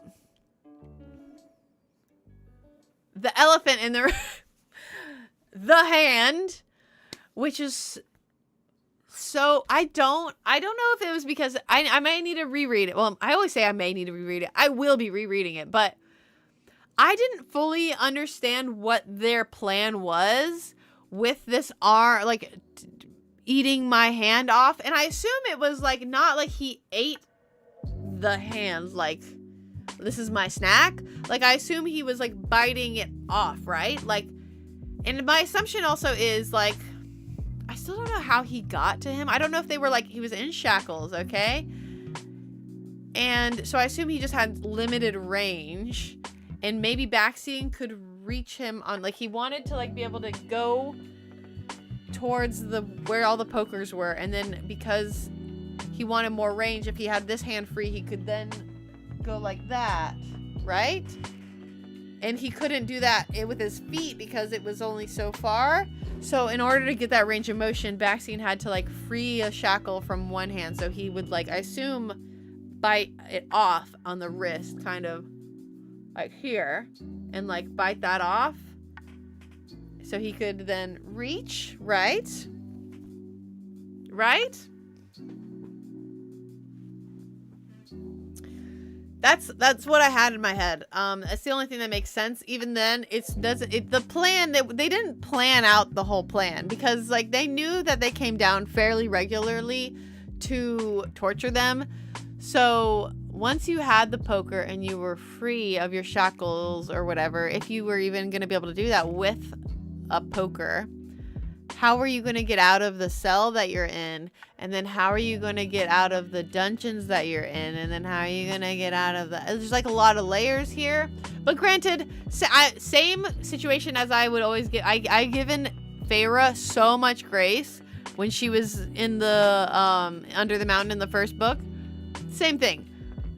You are not in the right mind to be making plans when you think you could die any moment, and that you're being tortured, and that you don't know where the people you love are. You don't know if they're safe. You know. So they're not in the right mind to make a plan. So then that makes it even more of an absolutely ridiculous thing that Rune, when Lydia was like, I have a plan, he went, fuck you. And I was like, he goes, fuck you, I hate you, bitch, I wish you were dead. And peaced out. Mentally.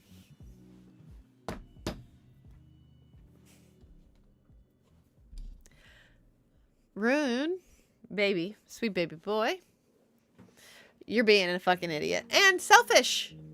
I just don't understand. I just, like, I mean, granted, when we realize timelines of these things, I think it gives a little bit more perspective. First of all, this whole book took place in the matter of like a week, which is insane.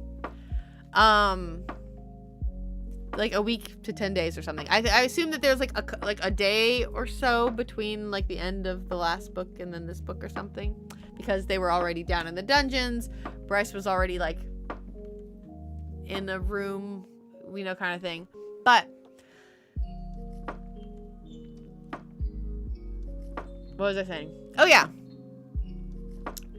So the previous book, I don't think took, like, there wasn't a huge chunk of time even in the Sky and Breath. So like even though he was like in love with Lydia, he was in love with Day. That was only a short period of time. I feel like it was maybe a month total that he knew her mentally, you know, like, and in that time he fell head over. He was like, this is an interesting person. Oh shit, I think I kind of love you. Oh fuck, this is who you are.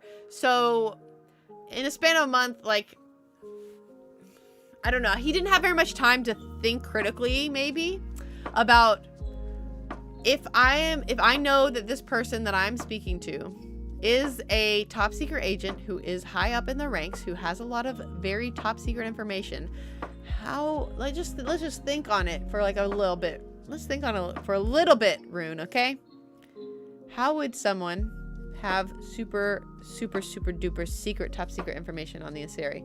That means that they're close to the Asteri. Do you think anyone close to the Asteri did so by being an angel? Not literally being an angel, but, you know, in their soul, being an angel. No.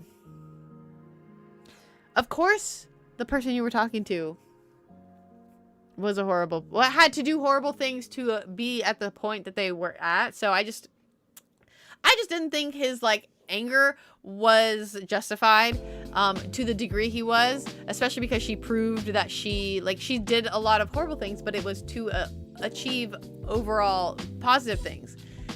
And it also just makes me think, like, because of the thoughts that Bryce has had about other people making similar actionable, like, you know, making seemingly bad decisions for the greater good of society, even though it fucked over individual people. You would think that Bryce would hate Lydia, is all I'm saying. She should hate Lydia. And she doesn't. Hypocrite. Anyways.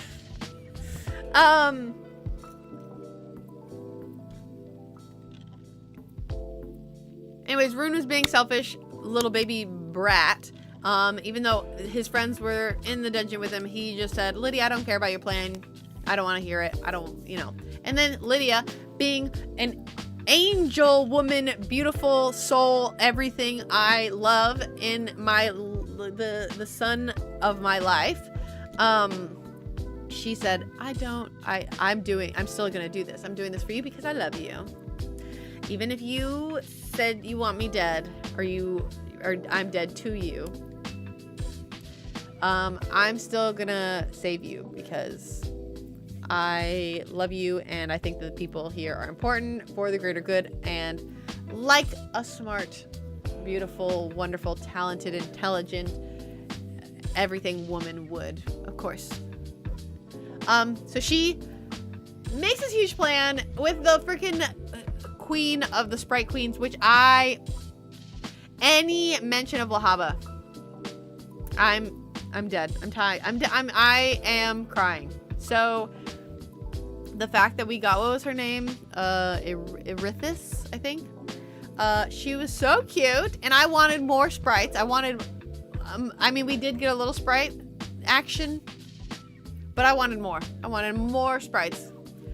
And I will say, I was watching another like discussion about the book, and someone mentioned that the sprite-like creatures were something along those same lines were mentioned in Throne of Glass, and I was like, I don't remember that. But once again, so much of Throne of Glass, the details I do not remember. But that's very interesting that it's possible that the sprites also came from that Fey world, because we already got confirmation that the shapeshifters are also from that world, which, ooh, I'm excited. But literally Lydia had this like giant genius plan. She's so big brained, so beautiful, so wonderful. Only amazing things to say about Lydia. Literal light of my life. She masterminded them out, and it was that scene was so good. I didn't cry at any of the early scenes of them like being like tortured, getting out, all that sort of stuff. I didn't, but I did end up crying later. But I did tear up at some Lydia sacrifice moments. And meanwhile, while Lydia is being just an absolute genius, the smartest person in this world that they have created in Midgard, smartest person, Ethan, Tharian, up to fuck shit, okay? And also, not as much, Declan and Flynn were trying to fix some stuff, doing what they could, okay? Ethan, Tharian. Absolute, all the jokes, they shared a single brain cell this entire book. I was sympathizing way more with Ethan than I was with Tharian. Even though Ethan was making dumb decisions, he was making them out of like the goodness of his heart, because he is too good of a boy. He's too good. He's just a good boy, okay? Tharian is a fuck boy. And the reason he is in the situation he is in is because he cannot keep his dick in his pants. And that's why he's where he is. It all started with the fucking daughter of the River Queen or whatever, just because he wanted to have sex with her. And then it has divulged into him seeking refuge with the Viper Queen. And then him being, for like a day or like a couple of days, he was sitting there being like, yeah, these are the consequences of my actions. I knew that they were going to catch up with me eventually. You know, and then Ariadne chilling, being a dragon woman, just there. Flaming people, literally just melting them. And then Ethan and them just do all the dumb shit. The Viper Queen, I really thought the Viper Queen was going to be more of a morally gray kind of character, because she had like moments in the other books where she seemed like she had like empathy, and I was getting a lot of like Reese vibes from her, along the lines of like, I have to put up this front where everyone thinks that I am this like horrible person, so I have to do some horrible things occasionally to keep this like this appearance up, but at the end of the day I am actually doing it for the good of my people, like the people who I've chosen to protect. These are the people who, like, ultimately I am doing things for the greater good. And that's what I thought was happening with the Viper Queen, because like she helped save Emil in the previous book.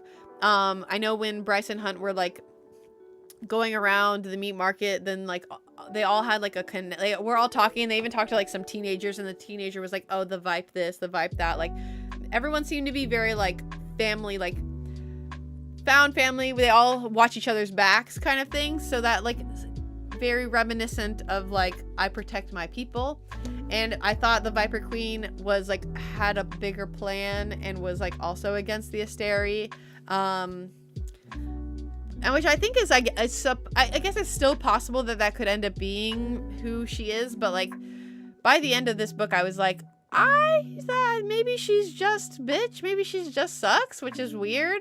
I just don't understand actions she's taken in prior books, if this is who if she's just like a one-dimensionally like, oh, I only give a shit about me, myself, and I kind of thing. Yes, what do you want? Come down. So either way, so there's this stuff with Ethan and Sigrid, and when she was like, oh, Ethan, you're gonna have to fight this person because Ethan is very like self-sacrificing, classic. I had a feeling it was either somehow she was gonna get Sabine to fight Ethan, just probably because Sabine would want to fucking fight Ethan. But I didn't think it was gonna be Sigrid, and then it was Sigrid. And I was so... Sigrid, I feel like, had so much cool potential, because she just seemed so like, it was so funny how she was so naive but like very strong-willed but naive, and so oblivious. And I just thought that was a really interesting like character type, and also the fact that she was a seer, well, not seer, mystic, same thing. So I was like really excited to be able to like learn more about this ability, like having someone who is like closer to the circle who knows this information, so we could learn more about it in Crescent City. And then like, not that the knowledge would transfer over to the ACOTAR characters, but that like as an audience we would know things about mystics / seers that we could apply to Elaine, you know? But whatever. And then Ethan kills Sigrid, and then she was actually dead. Because I thought it was, once again, even though he took off her head, which to me, I was like, can you come back from that? Is that like, what? Yeah. You don't come near me and yell at me. Anyways, Ethan took her head off, unintentionally, accidentally, that poor boy. I don't know if Sigrid would have actually killed him. That's also the thing. Like, Sigrid later seemed pissed that Ethan killed her. But I'm like, wouldn't you have? You probably would have killed him. Were you not planning on killing him? Was there a bigger plan that you had here? So he killed her. And I literally was sitting there like, am I supposed to feel bad about this? Like, I feel bad because Ethan feels bad. And even though Ethan put himself in this dumbass situation, so I can only feel so bad for Ethan, but I understand why he feels bad and why, you know, I understand his actions. But am I supposed to care about Sigrid because she is like related to Danica? Like, she could be like because I hate Sabine so much, is that why I'm supposed to care about her? I just feel like Sarah didn't set up Sigrid enough for me to care about what was happening to her or be invested in the fact that she was in this horrible situation. I did baseline feel bad for her. Like, on paper, you your parents, your whole family had to like flee because otherwise they were gonna die or whatever. And then your parents sold you to a dude. You stayed in a tank for like a bunch of years as this like toy for this like creepy dude. Then someone saves you even though you're like not really wanting to be saved particularly. And then you're like, oh, right, I guess I'm gonna live with this, and and you're telling me that I'm an alpha and all this sort of stuff, so I guess I'll just go with that. And then that same person who told you all that kills you. It was like all in a span of like we were saying, like, I don't know, a week?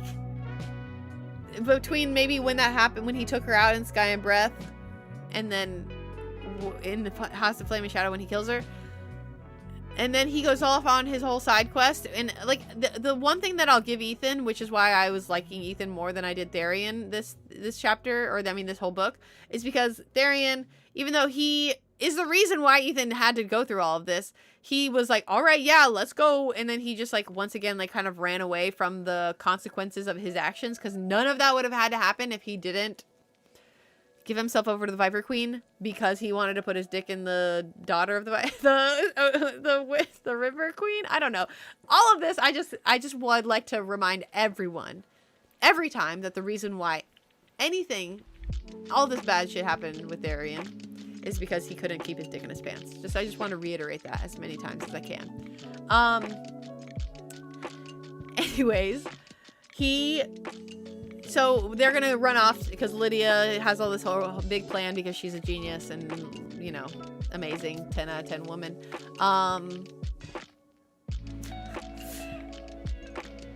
Therian totally fine running away from all of his problems. He's like, yeah, you gave me an excuse to go. Let's fucking go.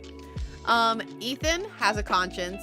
So Ethan is like, I can't live with myself knowing I just did what I did. I want to try to fix this, because these are the consequences of my actions. So I'm like, thank you, Ethan. Even though we probably needed you, they were fine without him, which was nice. And so Ethan went off to do his little side quest. Everyone else went to go help the wonderful, beautiful Lydia. And then that's where the whole like escaping from everything happened. Amazing, 10 out of 10. Loved that scene. I think that might be one of my favorite scenes in this book. Was all of that, like just the puzzle piece of everything just fitting right.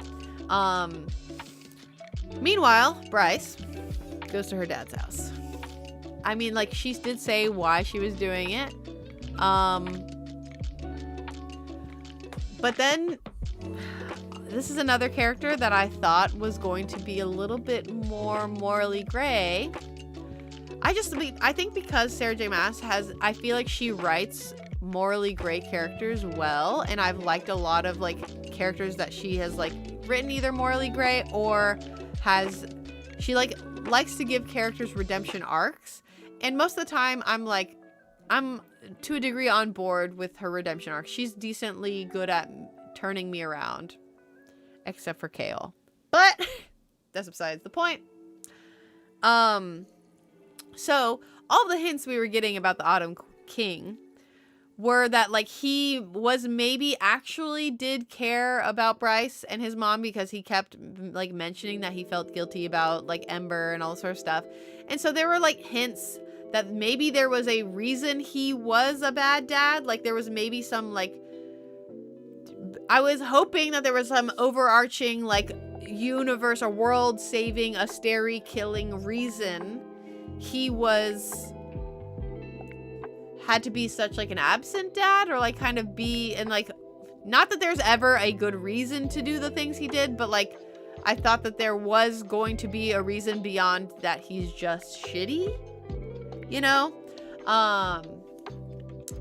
Like I know that one person mentioned that like there's no excuse for him like abusing Rune, but like maybe they were going to try to explain the fact that like he was doing that to try to like see if he could activate some sort of like star power in Rune, and he like had a scientific or like some reason to be a bad person or to do the bad actions, but we didn't get that.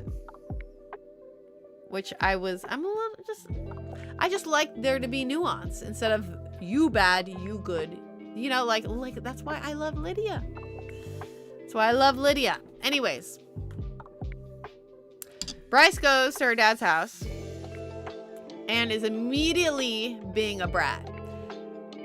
And like, I get that she has her daddy issues and he's been shitty, but like in the grand scheme of things, he has information that she needs to possibly save the world, and save her loved ones, specifically like Rune and Hunt. But instead she decides to just be like not in any way like cordial to him. Because I just figured, like, if your goal is to try to get information from somebody, even if you hate them, like, you have a bigger plan, and I thought you would go about it in a way that would make you achieve that goal sooner rather than later. You're not gonna, like, you wouldn't do things to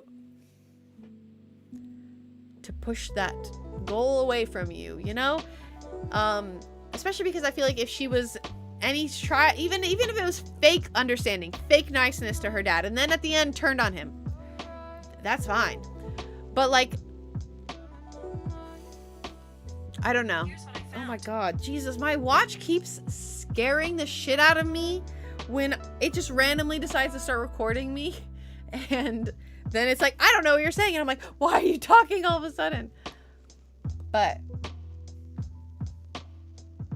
anyways, I was just once again annoyed with Bryce, that she was doing all of just being a brat.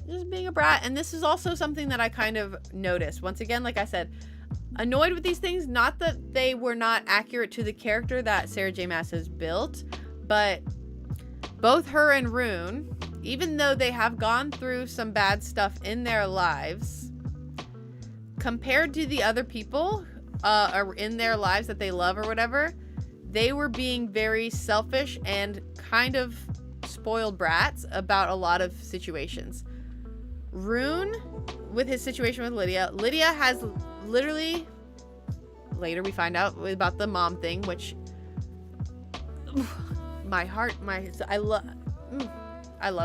I cannot state enough how much I love Lydia. Anyways, she has given up her ability to be a mother for 17 years before. She thought for the foreseeable future, she thought, I am giving up my motherhood. I am giving up my ability to just be a normal, like, person who has normal, healthy, nice, like, relationships. I'm giving up the ability for me to be myself. I am going to live a fake life for 17 years for a better future for my children. That's the sacrifice that she has done. Also, I'm going to do unspeakable things for that reason. I will essentially ruin myself and traumatize myself for this bigger goal. Rune, he's like, my dad hurt me. And I'm like, yes, I know that's really bad but and also, I just joined the rebellion a month ago. I don't know. It's just crazy. And then Bryce with Hunt has like been a part of 2 failed rebellions, has been tortured before, was in slavery for hundreds of years, I think. I don't remember the timeline. All this sort of stuff. He is very hesitant. He was just tortured, freshly tortured, very hesitant to be like, yeah, I want to like keep doing this. I also would like to sacrifice myself more and my mate to this cause more again. Or well, I mean, he didn't think Shahar was his mate, but I'm just, yeah, sure, take more things, take all the things. I don't want to know what happiness is for any longer than 1 year. Like, I don't. And then Bryce is here like, yeah.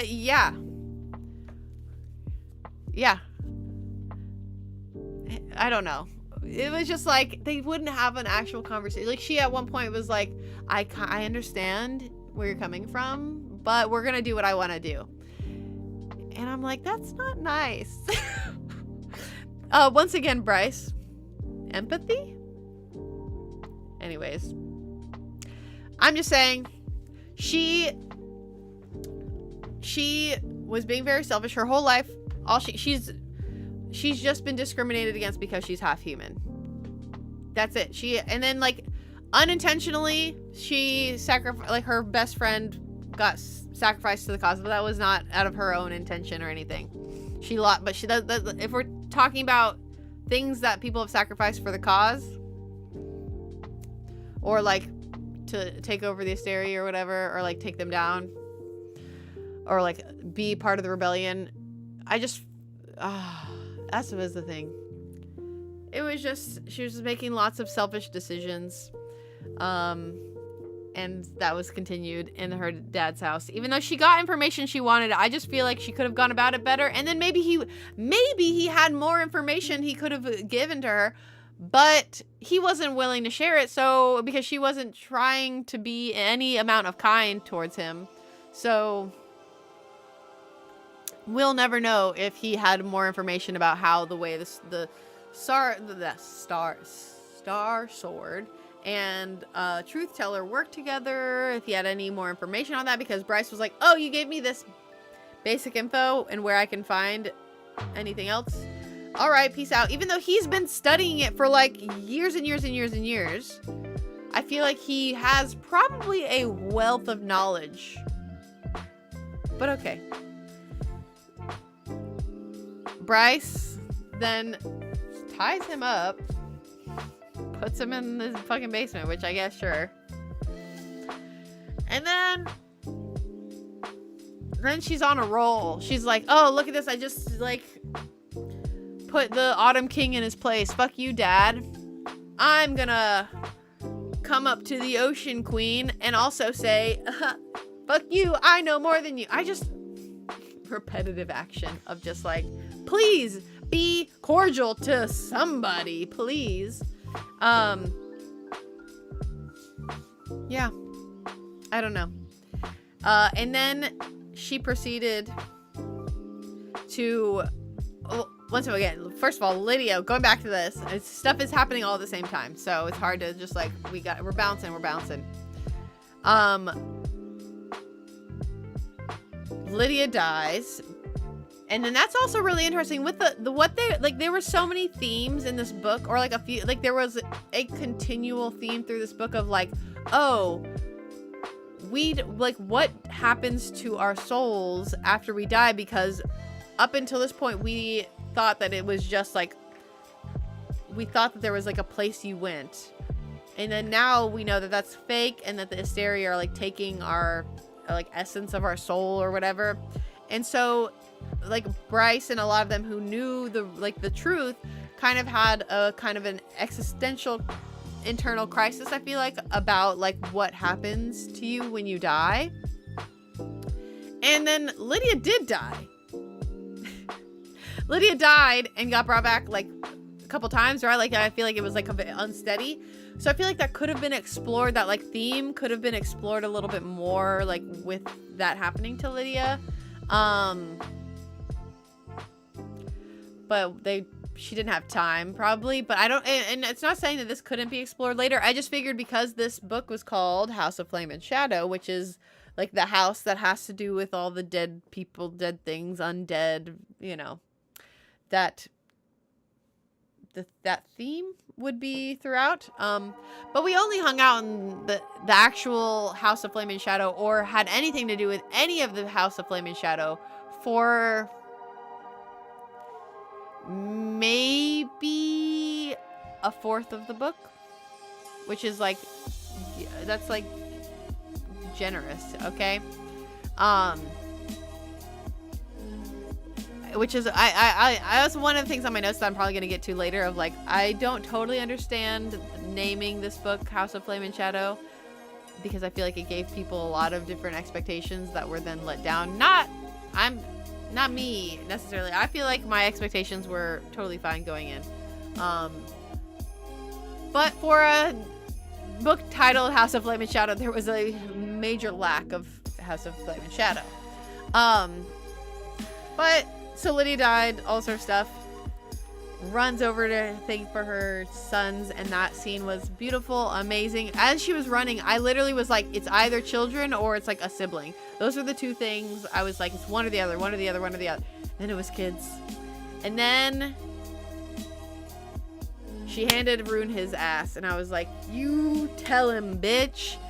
When he was like, when she was like trying to like, you know, getting better, and he was like trying to be considerate to her, she's like, okay, so now you're gonna be nice to me now because I died, because I was willing to die for you, and now that you see that I'm a mother and you understand the reasons why I was doing what I was doing, you couldn't just take my word for it, even though you said that you loved me before. Oh, to a degree. I don't know if they ever said I love you, but it was felt, you know. And she goes, no, you're not allowed to just pretend like you weren't just an ass to me, and like you're just now seeing me as a person just because you know that I'm a mom. Like, fuck you. And I'm like, tell him, put him in his place, bitch. Put him in his place. And then Rune learned. Rune was like, damn. Like, that was good. So once again, bow down to Lydia. Amazing. She should be queen. This is, you know, it's in her blood, you know. And oh my god, there's so much. Is this like halfway through the book? I feel like this is about halfway. I'm trying to look at my notes real quick.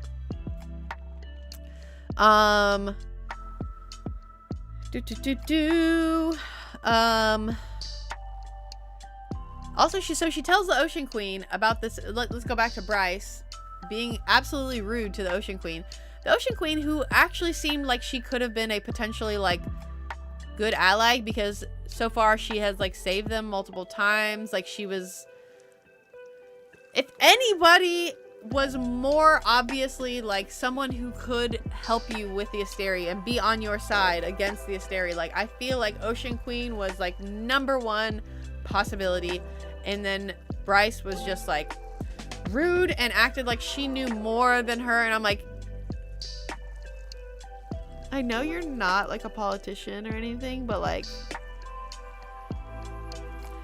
I just feel like you shouldn't come in and demand something of someone who is like housing all of your loved ones, did so like with care and like willingly. I don't know, like, if so, yeah. And also the fact that was the way that also Bryce and Hunt were reunited was kind of like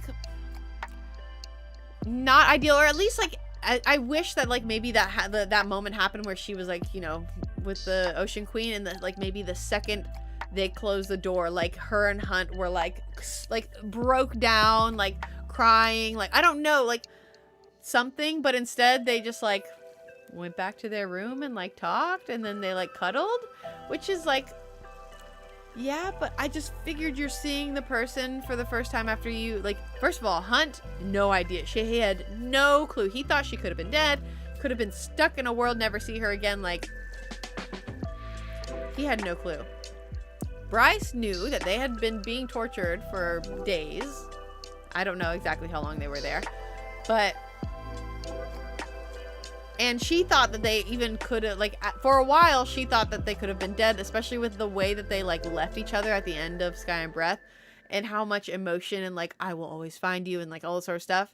I just wanted it to be a little bit more of a grand, like, loving, like, oh my god, I'm so relieved, I don't, you know? And it just felt like so kind of casual to a degree, where she was like, let me tell y'all what I've been up to. I feel like I would have wanted to be like, everyone get the fuck out of the room. I will tell you what I was up to later. I would like to spend time with my mate, and I would probably like to hold him close and do naughty things with it, because that's usually what's on their mind, okay? That's usually what's on their mind. So it was just like lots of like small sections of the book. It's just like there was so much potential, and then I feel like it was squandered.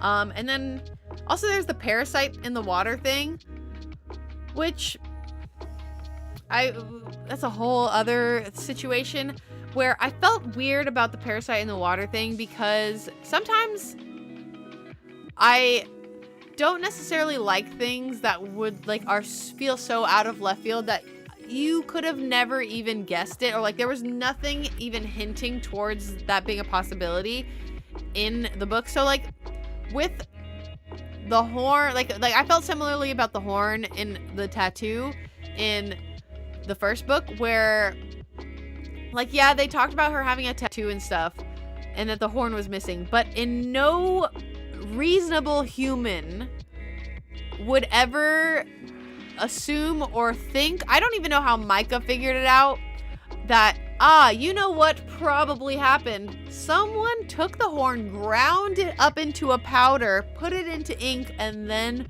put it into a tattoo. That would, first of all, that would totally work. How would you know that was gonna work?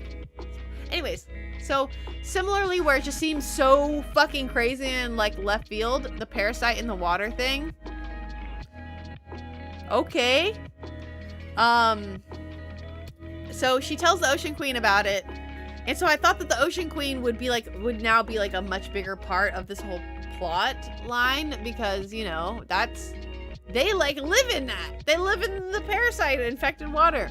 But no, that's not what happens. The queen is just like, whoa. Also, we found out the mer people have been there prior to the Asteri, which was interesting. I never, like, I mean, granted, there haven't been any mer people. Sorry, there's something in my eyeball. There are no mer people. Oh, I guess there's the river nymphs or whatever in Akatar. But they're not like described the same way, but like in terms of like their visuals of like being like, you know, like a mermaid. So if anything, I would have assumed that that same type of fae creature-esque thing came from the Akatar world, because it was like at least something adjacent, because I don't think there were any water magic creature type things in Throne of Glass, if I remember correctly. And yeah, so it was just interesting that they were already existing in that world. I don't know if that's like how, I assume that that's going to be a big deal in the House of Many Waters, because it's about the water.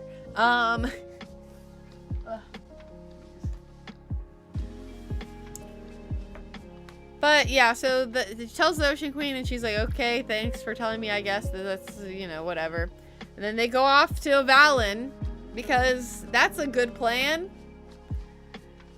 I don't know, go to this place where everyone is really sexist, and then like the people probably, like some of them, or at least the guy in charge, totally kind of wants to kill you. Like, once again, Bryce, sounds like a bad plan, but okay. And once again, it like works out for her, which is just like a repetitive thing that happens where she has really bad, not very well thought through plans, and also parts of those plans that she's not telling anyone about that could endanger everybody that she's with. But then there's no repercussions for her making these not ideal actions, and then she gets out and it works out, and I'm like, okay, I just at one out of like the 5 really bad, horrible things that could have happened, or like the 5 decisions you made where like could have gone horribly wrong. Yes. I would think that one of them would go wrong, you know? But yes. You also think so? Or you're against me? Which one? Sit down. Sit down. But that is not how it went. Everything went fine. Everything went great. To a degree, for the most part. And at the end, it got a little iffy there.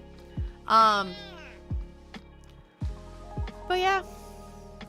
Then this is where a lot of the Bryce and Hunt miscommunication. It's not necessarily miscommunication. It's just that they didn't have time to properly talk about things and the trauma, because they also like joked about the hand kind of thing like once or twice, and then I feel like that was pretty traumatic. Baxian, such a bro, which is such a weird way of putting out it, but like the fact that he was like, I will take on this burden of this trauma for you, Hunt, because you've already been through some crazy shit. I'll take this on. All sort of stuff. Everyone, I feel like, thought Baxian was gonna die this book. So shocked that he did not, because I mean, not to be rude, but what does he have to live for? Not that I wanted him to die, because I love Baxian. If anything, I wanted Therian to die, wanted Baxian to live, if there was a choice. But nope, Baxian still here, which I'm happy about. I was telling my friend that I feel like he's very Fenris coded. Just because, like, I don't know, the vibes of, like, I really like the fact that he's like very dedicated to some of the like the main characters, and he's just like chill and like very nice, and I don't know, like I just say the vibes feel like Fenris. I love Fenris. I love Baxian. So, where was I? Oh yeah, we're going to Avalon. And then they do split up thing, the team caves, team whatever, archives thing, which Sarah needs to stop doing that. I know they did it. I mean, once was too much. Once was already enough. The fact that like in the first book or second one they had team fuck you, which at the time, in the moment, that's very fun, cute, like ha ha ha. But then we do the team thing again, and I'm like, okay, too much. You already did this. You already did this bit. I don't care about the team caves, team archives thing. It's a very minor thing. Oh, it's just a little Same thing with the alpha hole. I feel similarly about where I'm like, I feel like you say alpha hole too much sometimes, Bryce. And then she mentioned it to Nesta at one point, and then Nesta was like, haha, I like that. And I was like, please, fucking please. I do not want Nesta to make this a thing in the ACOTAR world. I do not want people in ACOTAR to start calling people alpha holes. I just don't want that. I think that that is like just an overused, not even that good of like, it's just not, you know? Once again, sorry for the little side thing. I just needed to, what do you want from me?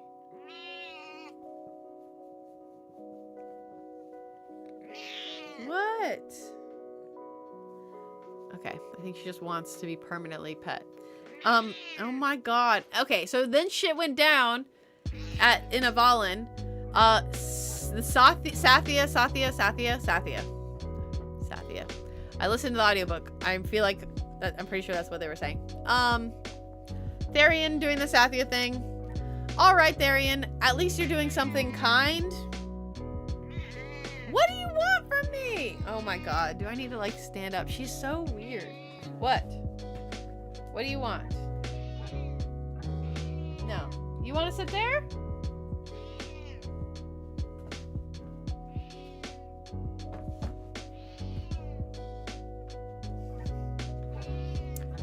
She gets the seat, I get the stool. Just in case that's what she cares about. Anyways, I thought that was gonna go badly. It didn't go that badly. I kind of like Sathya. She was pretty, I liked her vibe. And then also, but this was at least a little hint of like some, I suppose, redemption for Therian. So that was like nice to be able to see. Yes. Nice to be able to see him like having, like, I did feel for him and with his sister and stuff like that. So like that was at least, an inkling for like how much I could not give a shit about Therian the whole time. At least he did that, and I was like, okay, I can get on board with this action that you're doing. Except for the fact that later he was like, I will, for the River Queen, he was like, I'll divorce and blah, blah, blah. And I was like, no, consequences of your actions, dude. But I mean, at the same time, he was like, he was talking to the River Queen, at least like standing up to the consequences of an action. It was very mixed feelings about Therian by the end of it. But for like 2/3 of the book, I was like, Therian, you can sacrifice yourself for the cause. If it's going to make a big difference, you can die. So they somehow convince people to be able to do what they wanted to do. Rune and Lydia hitting it off, being a little flirty, all kinds of stuff, very cute. Love that for them in the archives. And then too many times did Rune go, I wonder where Declan and Flynn went. So weird that they're not around, not helping. I don't know when the last time I saw them was. And I was like, I feel like where you are located, you should be more worried about that than you are. But I get that the ray of sunshine, Lydia, is with you. So I can maybe excuse the fact that you're too focused on Lydia. And you just assume and you trust your friends to be like smart enough or whatever. But indeed, they were not okay. And then there was all that cave stuff. And this is when Sathya brings up to Bryce, like, what do you plan to do about the Fae when you're doing all this? You're trying to take over Fae things or like whatever. And then Bryce was like, I don't give a fuck. I hate y'all. Fuck you. And then, but to me, what just doesn't make sense is like the character. This is the one part where I don't think it matches up with the character that Sarah J. Maas has built up. There's one thing that is the trauma that Bryce has with her dad being Fae, and the fact that a lot of Fae people have been like prejudiced towards her for being human.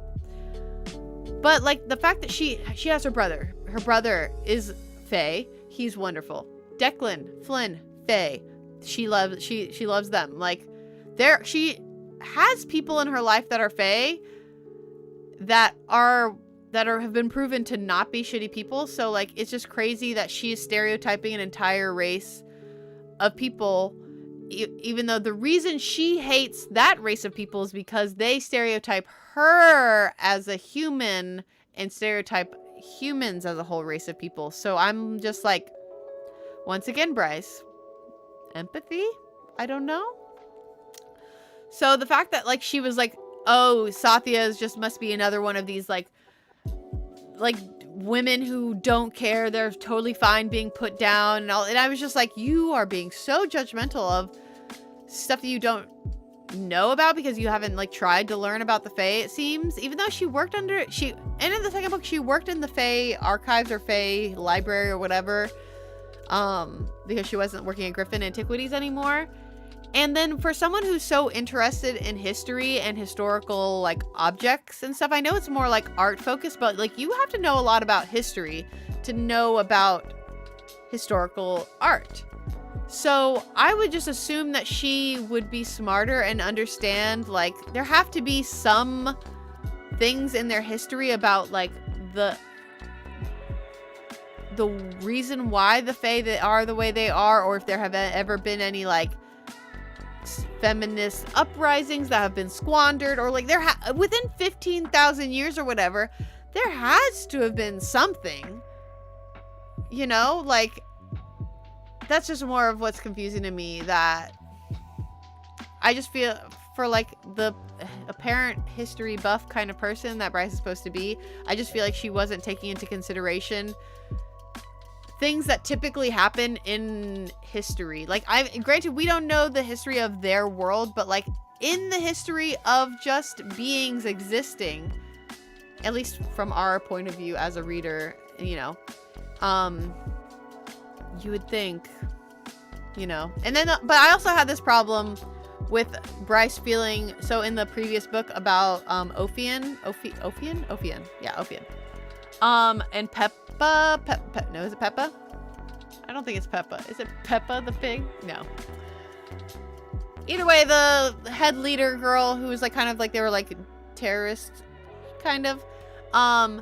But it's against the Asteri, so like it's one of those things where like if a very controlling government has pushed people to an extreme, especially humans, who she understands the human plight and how horrible they treat humans, but she doesn't understand that like the Asteri and the Fae and all kinds of people are not, they historically have not listened or gave a shit about the humans if they speak out or anything like that. They don't care about their lives or anything. So obviously the only plan of action to be able to get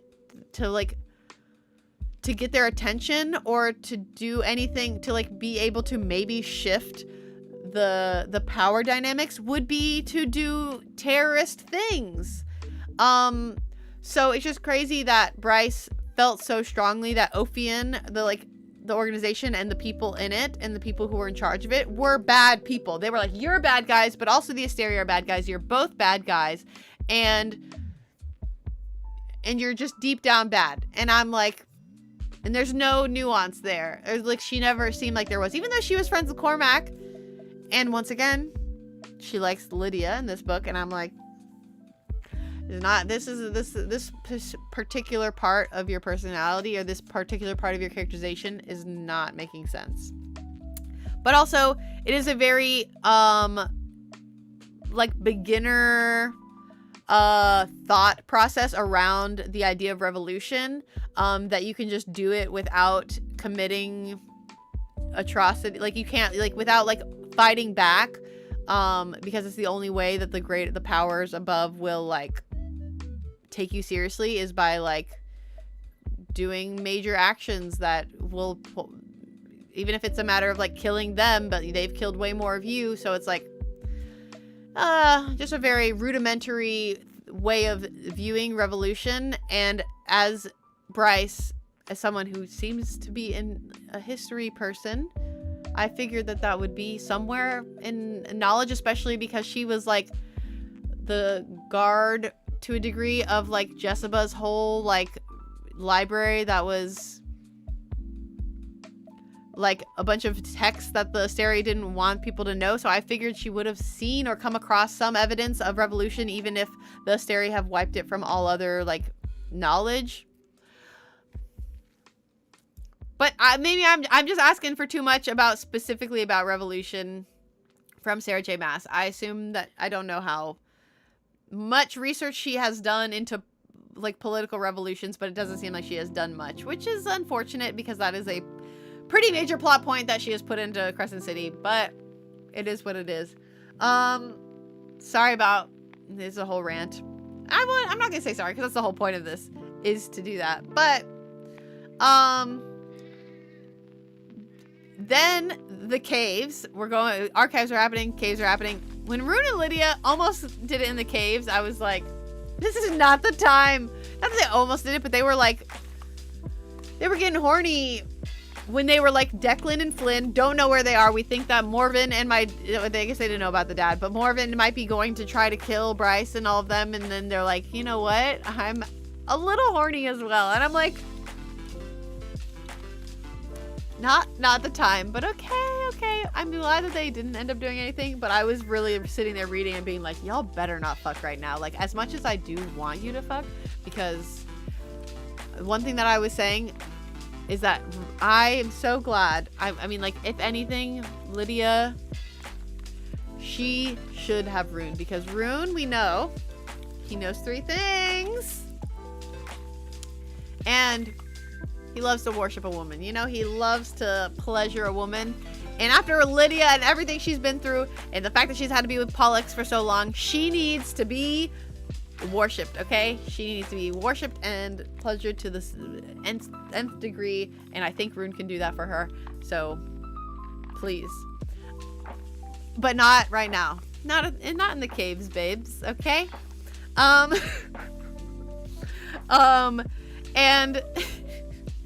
so,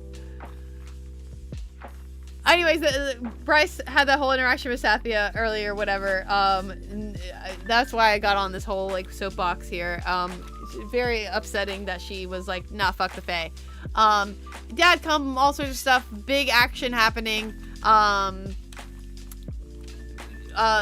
Bryce they all kill people. Twins, dead zo. Which also, Daimati twins is a thing. Continually. The fact that it's happened twice amongst these magical worlds. Is that just a default? Like, if you have twins, they're Daimati? Like, because the 2 sets of twins that we've known were Daimati. So I just am like, if I had a nickel for every time that it happened, not very many nickels, but the fact that I have more than one in the first place feels significant, you know?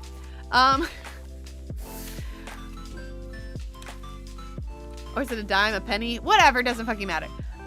I have 10 cents. So everyone's dying. Dead. Rune, so happy that he got his moment. But like I said, I was disappointed that the Autumn King just ended up being a bad guy. He just sucked. He had no complexity to him. There was no nothing. I'm like, every time he was talking to Bryce about him feeling bad about Ember, and he like wanted to like kind of like have a relationship with Bryce or whatever, was he lying that whole time? Is he like lying to himself? Like, I want to know what complexity is there, because from what we got, it just seemed like he was just lying about all of that stuff, and baseline, he was just sucked and he was a bad guy and he did bad things. And I was like, I was really like hoping that there was going to be some more complexity to this bad guy, even if he ended up still being a bad guy. I just like complexity in my characters, you know?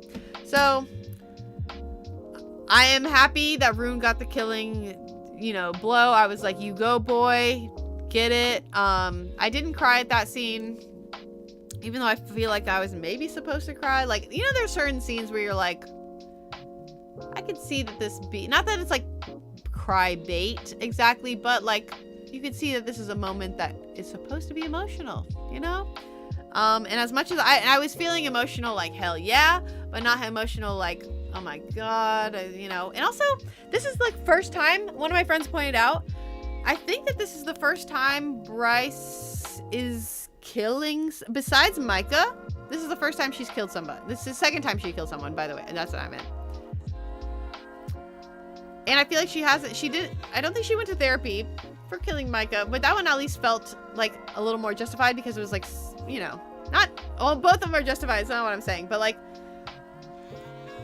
Micah was like for sure like big bad guy, but this is like, even if she hated her dad, there's like some complex feelings there about killing your dad, I would assume, even if like you're like Randall is like your like father kind of thing, but like this is still the man who sired you.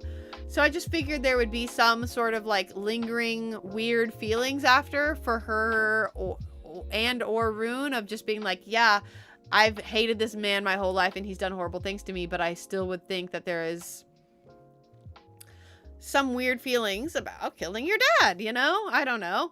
But they made it seem like it was just empowering and like, hell yeah, and then we're off to do the next thing. And I'm like, okay.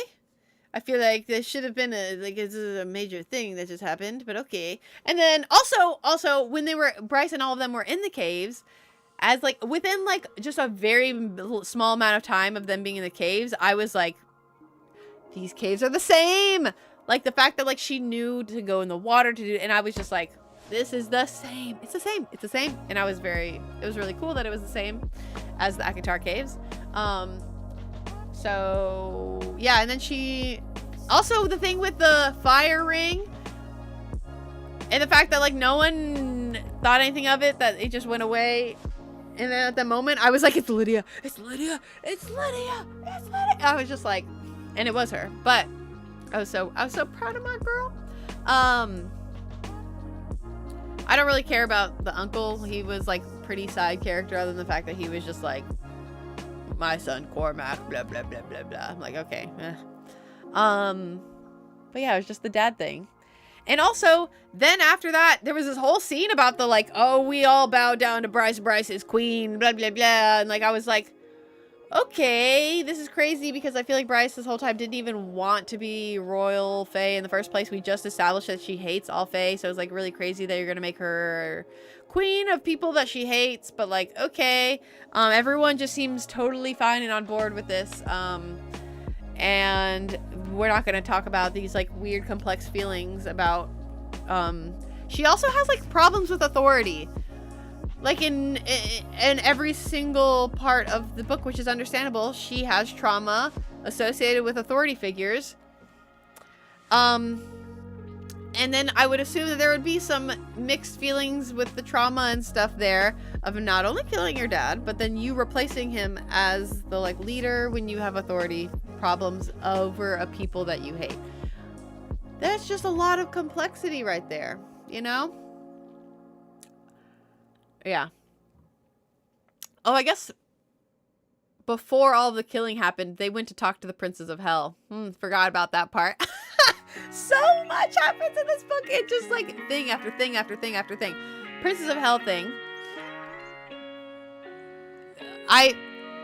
Hunt is a test tube baby of Apollyon and Thanatos, and then they just like infused him into a dude, and then I just was like, okay. I've seen memes of like the Mamma Mia thing where like she has the 3 dads, and she's like, which of you is my dad? That's Hunt. He's like, who's my dad? He's just a test tube baby, and I'm like, okay, crazy, but also like that makes sense. That like tracks with like all of the like weird stuff that we've known about Hunt and stuff. But then once again, I feel like that's something that was like kind of came up a couple of times throughout Crescent City, like the series so far, and that like Hunt felt like had feelings about it, you know, and we didn't get to like, he didn't seem to be able to like actively sit and like work through or talk through the weird feelings he would have from like finding out that his dad, first of all, wasn't like his actual dad wasn't like a shitty person, and then also that he is kind of like was created by the princes of hell, who he like thinks are like possibly bad people. They're very seemingly morally gray, like, but right now they're helping us kind of thing. And I just, even though he's been like fighting demons his whole life, and then he actually is a product of the place that of these creatures that he's been killing and hating his whole life. So I just feel like there should have been like at least a conversation that he had with Bryce, or like even like a whole chapter where he's like kind of working through those feelings or something. I don't know. It just felt very like swept under the rug. Like in all of these instances, it felt like Hunt's feelings were not cared about very much in this book, and it made me feel sad for him. I've never been like a big Hunt girl. I like, he's fine. I like Hunt and Bryce together, but I don't like them as a couple. I'm like, yeah, it's fine. Like I like them the normal amount. But this book, I just felt really bad for Hunt, and I was like, I feel like no one's paying attention to you, and no one feels bad for you, even though like I feel like people should feel really bad for you. Like, I don't know. So poor baby Hunt. Everyone is not paying attention to you. But anyways, I'm also gonna move on. But yeah. So all of that happened in the caves. Crazy.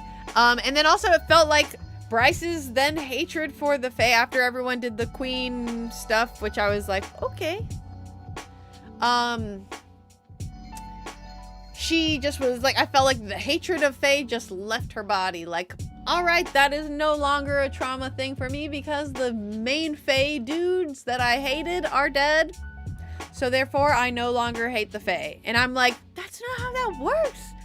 That's not how that works. I don't understand. Like, what the heck? Okay. So that was a problem that I had with that whole scene.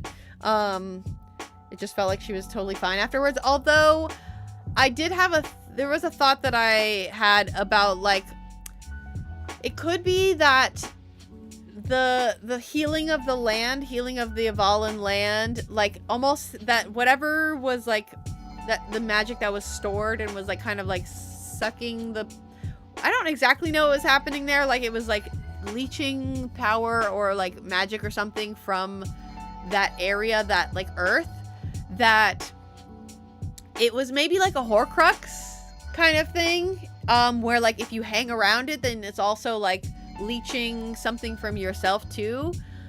So maybe like the Fae were just like horrible people because they lived there, and then it wasn't like, and then the magic weirdness was doing something weird to them, and that's why they never like progressed. Like feminism didn't exist. Like, I don't know, like some of that is like an excuse of why they were all shitty, and maybe that's why like also like the hatred left like Bryce's body because the land was healed, so then therefore she was healed. I don't know, but that's what I'm gonna tell myself for right now. Yeah, I don't know. And then at this point, I feel like this could have been a nice place for the book to end. You know? If we had like given some breath to everything else that had happened up to this point, this would have been a really nice, like, good, like, not quite like cliffhanger, but like, oh my god, we have a safe haven that the Asteri can't get to for people who maybe want to like escape and be, you know, from the Asteri, and we can like hunker down here for a little bit while we like find a plan, figure out what we're doing against the Asteri, all this sort of stuff. And then we could have had another book to actually kill the Asteri and then do whatever else is going to happen in the next book, because I don't know what's going to happen in the next book. I'm very confused. But I feel like one of Sarah J. Maas's main goals with this, it almost felt like this book was, the intention was to like tie up Bryce and Hunt's story, and maybe even tie up Lydia and Rune's story, because I feel like their story by the end was pretty like, we are happily ever after. Please do not ruin our happiness, which I agree with. Do not ruin their happiness, please. But yeah, this, I just feel like it could have been a good ending, and if it was able to give other places more room to breathe and conversations to be had and like character growth, and maybe not it all span into a week. Because another thing, the thing is, I assume like it happened within a week. This happened at like near the end of the book. Bryce mentioned something about like, oh, I can't believe it's been like a week since I was before the Asteri. I don't even know. Insane. But to me, the reason why they were in a time crunch, the reason why they had to be so go, like that we need to get this shit done as fast as possible, was because the Asteri were trying to like kill them all, right? They were like hunting them down with like the mystics and stuff, or at least specifically Bryce. But I figured that the mystics would have been able to find her the second she had gotten back. You know, like as soon as she landed in her dad's place. Because I don't think that whatever wars he has are probably strong enough to keep away mystics, if the mystics can like talk to princes of hell. Right? And the only thing I could think is that maybe whatever Lydia did with Erithis, maybe like fucked up the mystic situation. That's the only thing, but they never like told us that.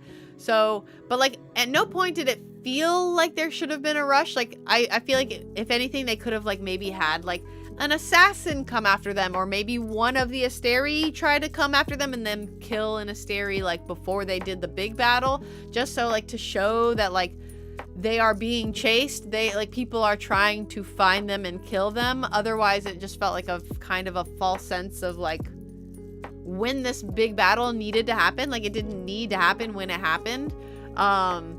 So there was no reason for this whole book to take place within a week, other than the fact that it can excuse a lot of the fact that people aren't having conversations and working through things that they really should be talking about and working through. So that's not great.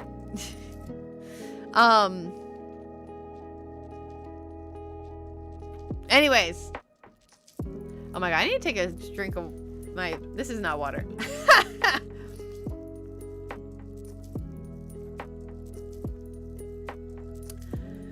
Ooh.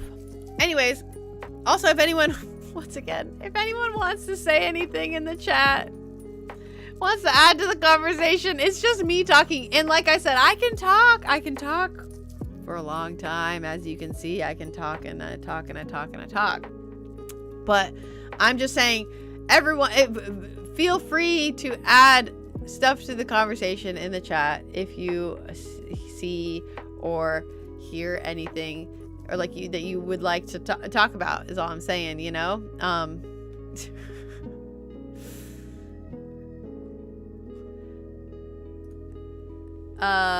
Okay, so now we're going into the next kind of section, which is like the last third of the book, and this is when shit like starts like getting serious, I guess. And more gripes that I have. Although the end is like the best part. Oh, well, we haven't even gone over what Ethan is up to. Ethan is going to revive Sigrid. She finds Jessica. Jessica helps Jessica. And Jessica's been this big, cool ass mystery this whole time. And everyone was like really like curious of what she was. And like Ethan just like asks. He's just like, so what's up with you? What like what's your background? What's your story? And she's like, oh yeah, I'll tell you. Here's everything you would ever want to know about my backstory. And she like doesn't even know him. Like I feel like she just met him. Other than the fact that he's Bryce's friend, that maybe like that she's like aware of him because everyone seems to know Sunball players. But I just don't understand. I just feel like at any point Bryce could have asked, maybe. I just like up until this point I feel like people have asked Bryce like what's up with Jessica, and then she was like, oh, I'm too afraid to ask. But it seems as though there was no reason to be afraid to ask, because Jessica was just like, yeah, I've actually been waiting for someone to finally ask me, is what it felt like. Like she was like, oh, actually I really need to get this off my chest. Somebody needs to know because I feel like I might die soon. I don't know. It's just the vibes. Like it's very much like the character making sure someone knows about them before they like, cause they read the death flag, you know? Especially because it was just Ethan. I just feel like it could have been a lot more of a like significant, like meaningful moment if somehow she was able to like tell this information to Bryce. Like if she also went to Avalon with Ethan and Hypaxia or something, and then like Jess was like, let me tell you about this because like this is important information, I guess. I don't know, but it was just crazy that Ethan casually was like, so Jessica, what's up? So that's something. And then also the fact that the whole thing with Hypaxia, I feel like should have been a bigger deal. The fact that the witch people overtook her, and I would assume and or hope that that is going to be a bigger deal in the next book. That she like had to be forced out of being queen of the witches and then came to the House of Flame and Shadow. And this is where a third of the way two-thirds of the way through the book. Oops. We are finally in the House of Shadow and dealing with anyone in the House of Shadow. How is this book called the House of Shadow, Flame and Shadow? Why? Anyways. Find out Jessica's a human. I mean, it made me love her even more. I already loved Jessica before. But she was like one of the people of the Library of Parthos. And then like Apollyon just like gave her magic on accident. And she's like, I mean, he gave her immortality on purpose. Or like never-ending life on purpose. But the magic thing, it seemed like it was an accident, I think, if I remember correctly. That he didn't mean to like imbue her with magical abilities. And then she's just been like fucking around this whole time, being like, I guess I'm gonna have to learn how to utilize this bit of magic I have. And even people were like, I guess you're a witch, maybe, I guess. And she's like, sure. So I just it's just so funny to me. But what was I? Anyways, Ethan just asked her, and then also he's like, all the secret stuff, and then Hypaxia comes, and then Hypaxia once again fails at doing the thing that she's supposed to be really good at doing, that she's like spent her whole life studying how to do, and I'm like, are you actually good at the thing? I would assume so. These are just like very unusual circumstances, I understand. But also, like, I feel like Hypaxia just should have been a lot more like distraught about like the thing about like all of her like ghost tutors or whatever. That fact that like, not necessarily that they're dead, but like the connection to them is like they're basically dead to her, even though they were already dead. You know, it's a weird like wording thing, but like those are the people who like helped raise her, and like some of her closest friends, as she said, like my closest friends are like ghosts, and now like she just like is forever disconnected from them, and I'm like, I feel like that should be really sad, and you should be way more distraught about this major life event than you are. But okay, so they revive Sigrid, and then it doesn't work out. She becomes a Reaper. Which this is what I was saying when Sigrid came back, and then she could have chosen two paths, and then she chose the path to be like, fuck you, Ethan, because you killed me, even though she probably would have killed him. So like, he didn't do it on purpose. He obviously didn't want to fight you, and it was an accident. But okay, she's also a very naive girl, so like maybe like I just gonna give her a little grace, but also, this poor girl keeps having bad shit happen to her, and then also I like kind of like feel bad, but also I don't give a shit at the same time, because at this point I'm like, lay it to rest, Ethan. I know you feel bad, but just live with the guilt at this point, please. You got to figure out something with this Prime situation, because the amount of times throughout the other book that people told Ethan to just step up to the plate that he could be Prime, even the Prime himself told Ethan, or Alpha, I mean, but like told him he could be an Alpha, Prime, whatever the fuck, and he just keeps being like, nah, like his self-confidence is on the ground, and I'm like, I get it, but like at some point you've just got to step up to the plate, my dude. Sunball, right? So step up to the plate. I assume Sunball is adjacent to baseball. That's what it is in my mind, but step up to the plate. Anyways, so all that shit happens with Sigrid, and then there's all that Hypaxia stuff. Oh, I honestly, a lot of that stuff kind of like was like, since it was a like tertiary plot even, I don't even remember how Hypaxia and Ethan got to the Underking. Why were they there? Was this before or after them going to Avalon? It was after. It was after they went to Avalon. They went to tell them about something? Why? Oh, they were going to Avalon to get the thing, the Thunderbird, the body of Sophie, to do the Thunderbird thing, the reviving thing, which is like a whole, this whole web being created, insane. And then that didn't even matter. They literally got there, and then Bryce said, go the fuck back. We don't know where that body is. Who gives a shit about Sigrid? Not important. And I'm like, yes, but also insane. So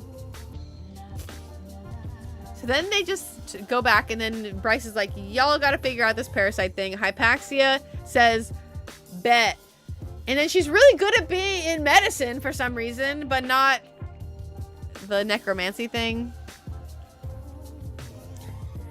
And then this is insane to me, because I don't understand how medically advanced are they, because I just feel like it wasn't, I don't even think it was a 24-hour period. For science to occur, I just feel like things take longer than that to just do like anything in science. And I know there's magic too, but like, I felt like it was too easy. Like, she was like, she made it seem like, oh, this is gonna be a hard task, and then she's like, actually, I fucking did it. And I'm like, okay, sure. So that was a little bit of a whiplash, and I didn't love that. I feel like one thing that I mentioned where I was like, I feel like it would have just made a little more sense if maybe like Bryce, or like maybe when she told the Ocean Queen, Bryce told the Ocean Queen about the parasite thing, then maybe the Ocean Queen at that point got her best people on it.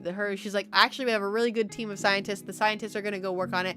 Maybe she told Bryce, even though she was maybe like, get the fuck off my fucking boat, but thanks for telling me this thing. I'm going to have my people on it. And then maybe Bryce was like, hey, Hypaxia, please go with Therian, and have Therian like connect you to the Ocean Queen or something, or Lydia is gonna give you the Ocean Queen's contact. I don't fucking know. Have Hypaxia meet up with the Ocean Queen's like scientists in some way for them to like merge minds. And then it was the fact that like Hypaxia knew so much about necromancy, and that was like the special thing that this team of scientists that was already working on the antidote for like maybe an extra 24 hours, because I really don't know how long it was between the Ocean Queen thing and the Avalon thing. I think it was like a day, honestly. Maybe 2 days. I don't know.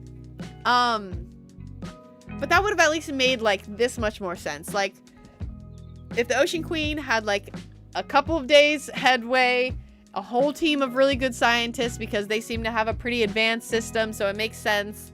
And then Hypaxia comes into the situation and is like, whoa, you guys have done a great job. This is a really like a load off me. I really thought this was going to take way longer. Have you thought about this thing with dead people? This could be the missing link. And then it is. And then that would like explain why it was like so so fast. Even though Hypaxia, well, it's not perfect. It's only going to last a few weeks or whatever. And I'm like, okay, that's like feels very minor, because we don't need it for a couple weeks. We need it like tomorrow.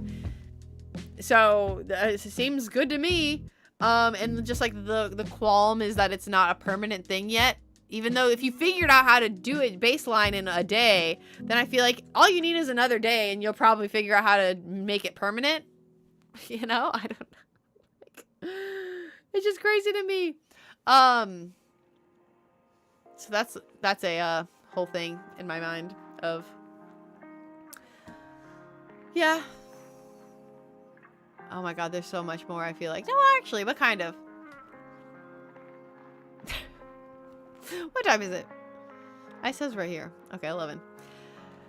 Oh my god. But now that we're at this point, now we can talk about Ember and Randall.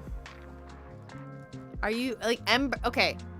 We're at the point where Bryce now gets everyone together. They all like kind of like separate out once again, like this fucking randomly decided this like plan very quickly, all this sort of stuff. Insane.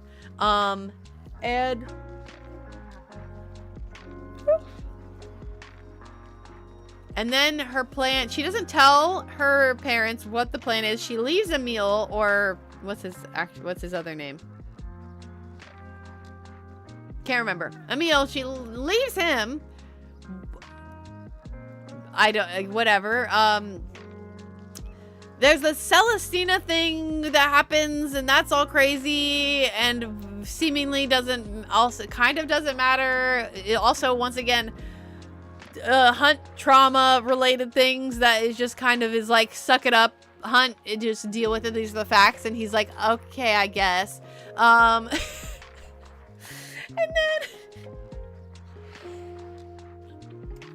And then she pushes her parents into this fucking portal, and then, which is insane to me, absolutely insane behavior. And then also asks Nesta, hey, take care of my parents. I know that this is like, and also, can I have the mask, by the way? Even though like she knows that the sword can kill people, can kill Asteri, but like, so I would have thought she would ask for the sword instead of the mask, but she saw the power of the mask and all kinds of stuff. And then Nesta decides to give it to her, which doesn't make any sense. Like, I understand that Nesta like understood that the stakes were high, but like, I just can't rationalize any, like, the person that Nesta is. If anything, she is like almost the most cautious and most protective of the people she cares about. Like, if to me this feels like a Feyre move and not a Nesta move. Like, Feyre has like a lot, like, would I feel really bad for the humans and like, you know, like all sorts of stuff. She's like shown a lot more of like like not necessarily thought through kindness, you know? But not, Nesta just is usually a little bit more of a cautious person. So it just felt very outside of her character to like end up giving the mask. So that was weird. And I don't know how else that could have gone. And then also pissed at Bryce once again, because she was really pissed about the origin story of the Fae stuff. The thing with Celine, that Celine closed the door on all those people because to like keep herself safe. And also she shit on the Ocean Queen for the Ocean Queen saying, hey, you have a portal or whatever. Can we go put a bunch of people safe into this portal while we figure this shit out? And then just so we can, like, you know, have at least a handful of people who we know are going to be safe. And then Bryce said, how fucking dare you? That's so horrible. You're just going to leave all these other people. Blah, blah, blah, blah, blah, blah. But then Bryce did the thing that she was shitting on everyone else for doing. She pushed her parents in because she was like, I can't handle my parents possibly dying from this. So if anything, I want them to be safe. But I can, even if it, like, even if the rest of my world, even if the rest of Midgard gets fucked over, I at least want my parents to be safe. I'm like, you were so judgmental of every time anyone else said that or did that.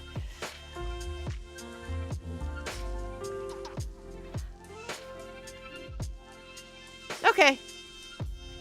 Okay, Bryce. Okay, Bryce. Okay, Nesta. Okay.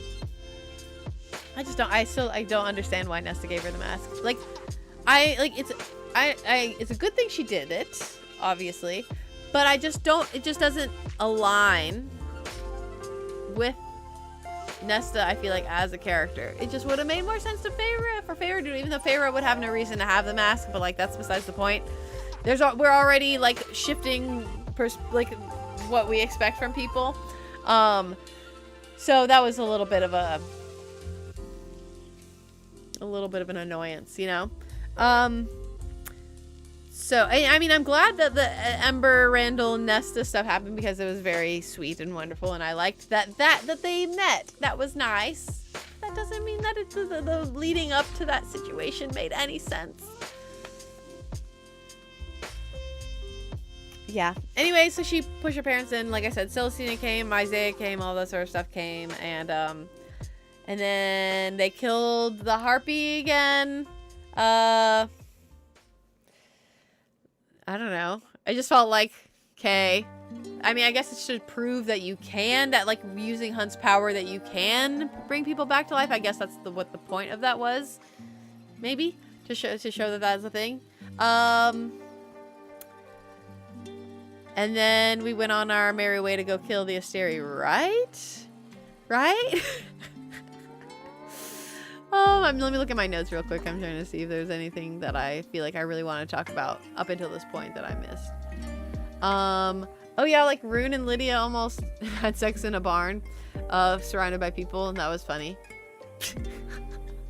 And everyone was like, you guys better not have sex right now. It's like, oh my god, I didn't even mention earlier about the black blood!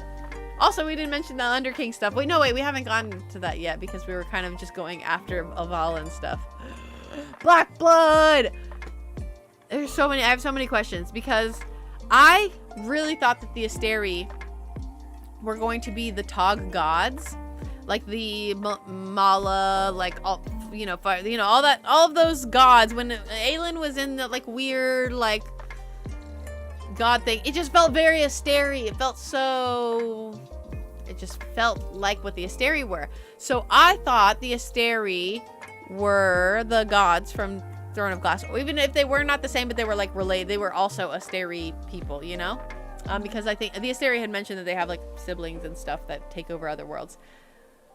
But the Asteri might be Volk, or the only other thing is that the Vogue could be like, first of all, where did the Asteri come from? What world are they from? because maybe they're from the same world. They're different species from the same world, and that's why they maybe both have black blood. If they are not directly Asteri, then like they have Asteri blood in them. Like they were like maybe like altered versions of Asteri, or Asteri are heightened versions of the Vogue. Maybe. Because the black blood threw me for a fucking loop. And then also the parasite thing as well as the like the slave crown thing that like not crown the hunt thing was very much like the collar vibe from the Vogue controlling stuff. So I'm confused, but I'm on board for the train to find out all this sort of stuff. But now my possible theory, I haven't gotten to like really like look at how or why, is maybe the Tog gods might be princes or princesses of hell. I don't know if they're princesses of hell, but they're princes, so I figured there might be like some sisters if they're not all brothers, because they made it so the thing is that seems to be the difference between Vogue and like not Vogue. So like Asteri don't seem to have like emotion, or like they can't actually like sympathize or love like humans or whatever. So them Asteri being the Tog gods doesn't really track, because one of the gods obviously decided to be mortal or whatever. I don't remember. It's like I said, minute became a thing, fell in love with a fae, all this sort of stuff, or human. I don't remember which one, but either way. Whereas we have an example of a prince of hell falling in love with a fae already from Crescent City. So that's basically the whole plot. The whole plot. The theory, the whole basis for my theory. The fact that the gods from Tog seem to have the ability to have empathy for fae and like lesser beings, and even fall in love with them. Asteri did not seem like that's a possibility. That seems as they're very disconnected from emotion. Princes of Hell, similar power levels to Asteri, possibly. Seemingly. If one of them can eat one, then you'd think that, you know. So then maybe Tog gods, Princes of Hell, because the Princes of Hell mentioned that they have siblings in other... I don't know if they said specifically brothers. If they said siblings, then that's more follows my theory. But they have siblings in other worlds who are trying to help rid those worlds of Asteri, and that is what the Tog gods were trying to do. Even though to a degree they weren't totally doing that. They were kind of being selfish about it, but that doesn't necessarily mean that all the Princes of Hell or people like the royalty of Hell are along the lines of, they might have all started off wanting that, but then not all of them maybe are good, or even that the Princes of Hell we know might actually still be morally gray. Like, we don't know fully everything. They might be partially lying to us. They might end up being some of the big baddies for the next book. I don't know. Because there's no big baddie for the next book, so I'm very confused what's happening in the House of Many Waters. But okay, so where are we? I was talking about the black blood. Anyways, that was fully back around. I'm sorry about jumping around so much. But reminder, if you guys want to add anything, want me to talk about anything else, expand upon a thought, please chat about it. But whatchamacallit?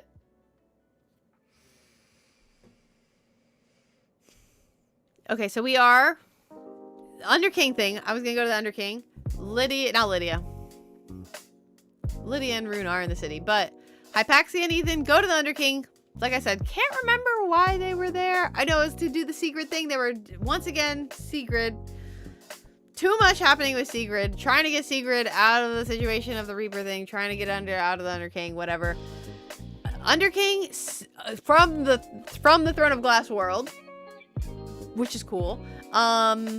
So that's really fun. I can't wait to reread Throne of Glass and try to figure out where all those connections are. And then they kill the Underking. Crazy. And then Hypaxia becomes queen of the House of Flame and Shadow. Which, good for you, girl. But once again, I feel like that should have been like a bigger deal. But okay, cool. And then they have the moment then Ethan finally gets a moment with Connor, which has kind of been his whole, like, Loki his mission the whole time. So really happy for him. That was like a cute little moment with the bullet, and it was a bullet, right? Or I don't fucking know, something along those lines. Once again, very like adjacent of the Micah bullet god slayer thing. We once again did that, but all of their essence into a bullet or something is very, very vague. To me at least, I was like, sure, we'll go with it. Also, by the way, Ariadne, this whole time, who fucking knows where she is, even though dragon fire can probably kill an Asteri is what I'm pretty sure they had said at one point, and that's why I really thought Ariadne was gonna like do some shit during this book, but nowhere to be seen ever since like maybe like chapter 10. I don't fucking know what chapter it was, but nope, no idea where she went. She's gone. It was just a side thought. So much happens with the Underking. Then Ethan and them, they're like, we need to get this to Bryce and them. So then they start going as they're all in like the Crystal Palace or whatever. Like I'm saying, there's so much that happened at the end of this book. I need to reread some sections. Therian, I guess like Lydia, Rune, all of them go to do this thing. Oh, because they have her children, right? They have her children. She's seeing red. This whole thing. They were like, we need to go save the kids. So then, it's like a trap, for her. And this is where we get the reveal. First of all, Rune shoots Lydia in the foot, which I thought that was hilarious. In the moment, I was cracking up because I was like, yeah, that makes sense. Because a lot of people were saying that they thought that was like really out of character, that didn't make any sense for him or something, or like they didn't understand like why he would do that. Which it doesn't make it, he would of course shoot her in the foot. I don't like, maybe not like that, but he needed to incapacitate her in some way, because that was him being like, Lydia, I know that you are going to sacrifice yourself, your life, for the lives of your children. And I get that. I know that if you are not stopped, you are going to end up dying to save your children, or everyone's going to end up dying. One of the two. And Rune, who is like very, he also has like pretty low self-worth. He's always like, maybe I'm also the prince of nothing and blah, blah, blah. Because they called like Therian captain whatever. And he's like, maybe I'm just prince whatever, or And also Rune, this whole time for like a bunch of years, he's kind of like come to terms with the fact that he's gonna die anyways, because he thought that's what was gonna happen from the Oracle thing the whole time. So he's very okay with dying, especially if it's for Lydia.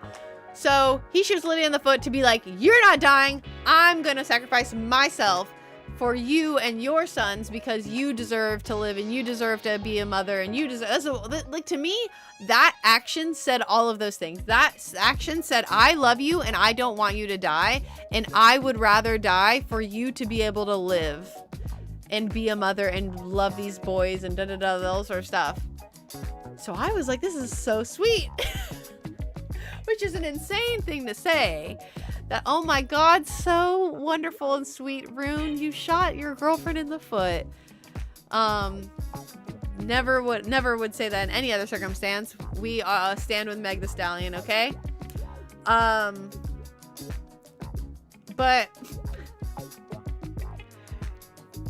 yeah, all that sort of stuff happens. Crazy. Pause Pollux, I literally so much of it has just like glazed over. Therian like took a cannon out of the chest or something crazy, but like they were all like slowly, like Ethan had arrived and was like individually like finding them and giving them the antidote or whatever. So like Therian was able to survive. It was just wild. And then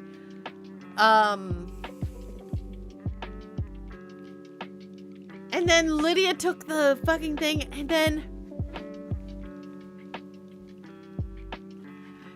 then I cried.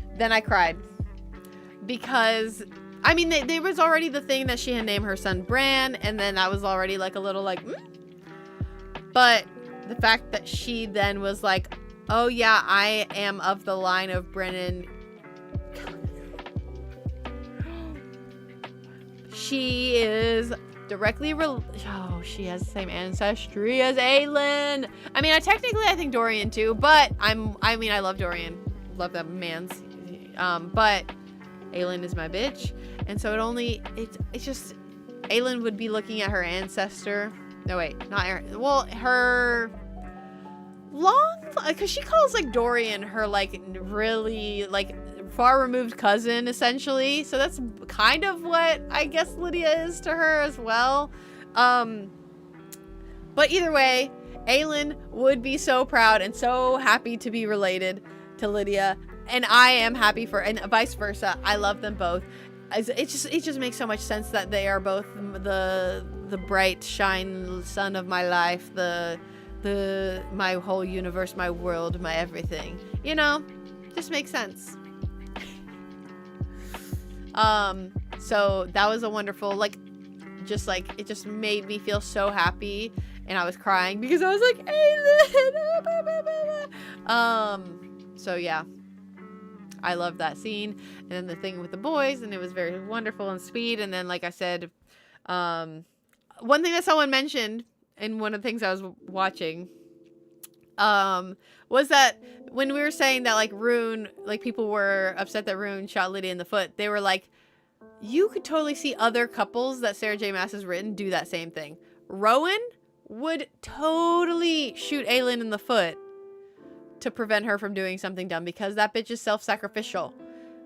Feyre would probably shoot not Rune. I keep saying Rune and Rhys. I keep mixing them up. Why she make their names so similar? And then them also.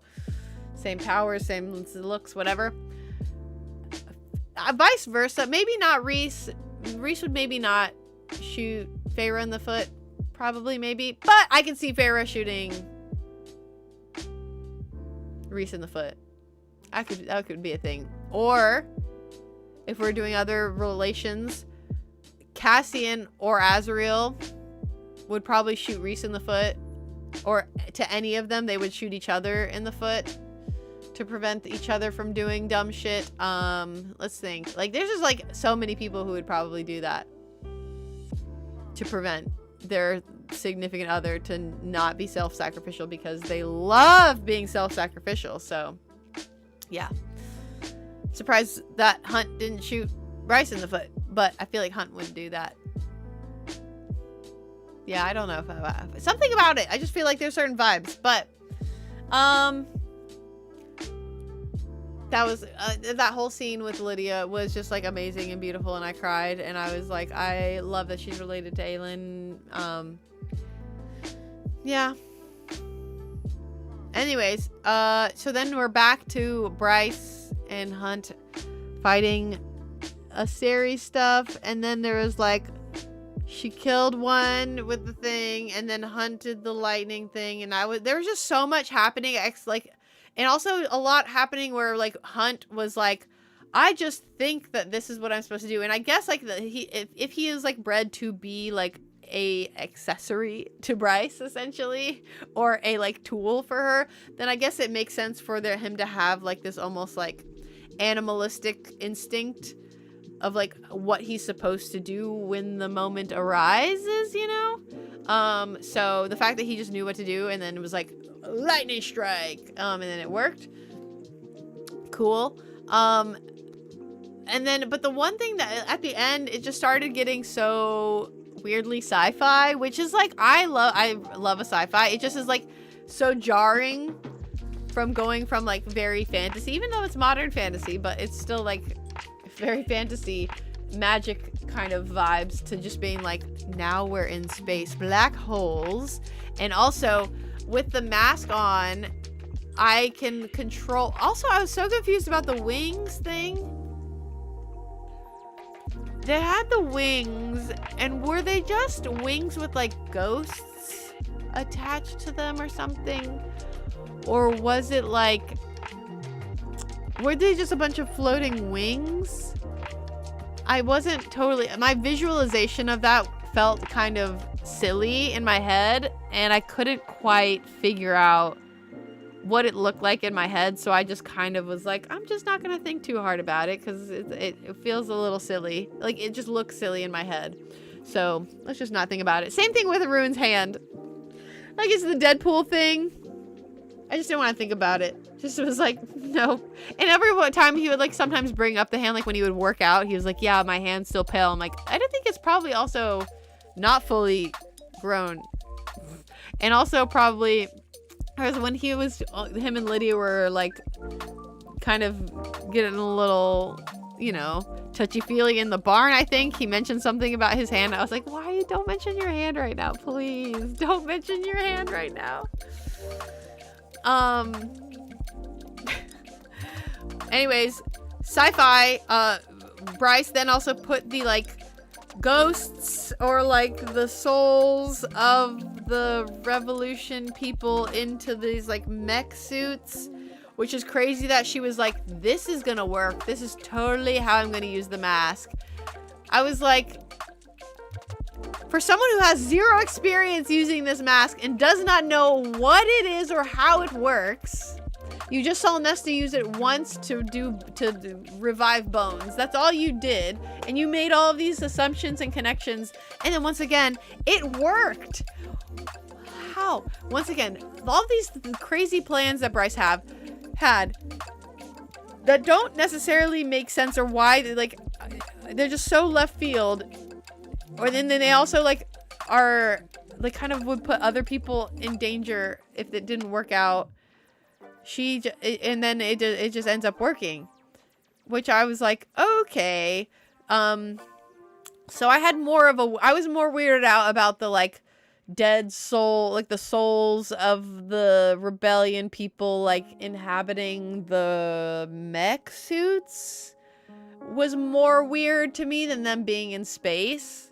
But then the space thing happened, and that was something, the way that the black hole was working. I don't know enough about the science of black holes, but I was confused about like how the pulling of everything together, but then she was able to stop it, or like make sure it was like able to control how many things, or like when it was closed, but then it wasn't fully closed because Hunt could still see through it, but then it wasn't pulling anyone else in anymore. So like there's a whole lot happening there that I wasn't totally understanding, but that's fine. I just don't know enough about black holes, maybe. And then Bryce died, which obviously it's a Sarah J. Maas book. One of the two people needs to die. One of them, the love interest, one of the main ones, needs to die and then come back to life. And so I knew she wasn't gonna come back. Or I mean, I knew she was gonna come back, but I also didn't really think, I didn't know how. I just figured there was gonna be some weird stuff with like Hunt and maybe the reviving dead mask. Also, I wasn't really sure how Hunt got her. That part was really confusing. I know people were joking about it being like Iron Man, but then also like, was he in one of the mech suits? Did he put on the mask, like the Nesta death mask? There were too many like helmet adjacent things that were nearby that I wasn't sure what people were talking about or why it worked, you know, especially if you're going into space. So, I was just a little confused in that like ending scene, but, so yeah, Bryce died and I was like, not sure how you're going to bring her back, but it's totally going to happen. There's enough of other people being brought back to life that like, you know, it doesn't seem like that big of a deal in your world to bring someone back to life. Lydia was dead before. Sigrid was dead before, you know. Doesn't seem to be that hard to do anything about death. But then when it was Jessica who came in, I cried. I cried because it was just more unexpected that it was going to be Jessica, and the fact that I've always loved Jessica. I liked her backstory that we were given. I liked that I felt like she was almost like a secondary mom to Bryce, even though like her relationship with her mom is great and everything. It just felt like almost like cool aunt. Like she was like the cool aunt, and that's very loving and watching over, even though she's like kind of cold or whatever, you know, like that kind of thing. And so I could always feel that Jessica kind of like loved Bryce. I just wish that they were like, I just wish they could have had like a touching moment together before this point. So then I feel like it would have made it mean even more. Like I am just personally invested in Jessica, and that's why I was invested in this scene of Jessica giving up her life after like living so many thousands of years, protecting these books and all this sort of stuff, and giving it all to Bryce. Like I just thought it's because I love Jessica, but I feel like it could have had an even more emotional impact if there was any point that her and Bryce had a heart-to-heart conversation.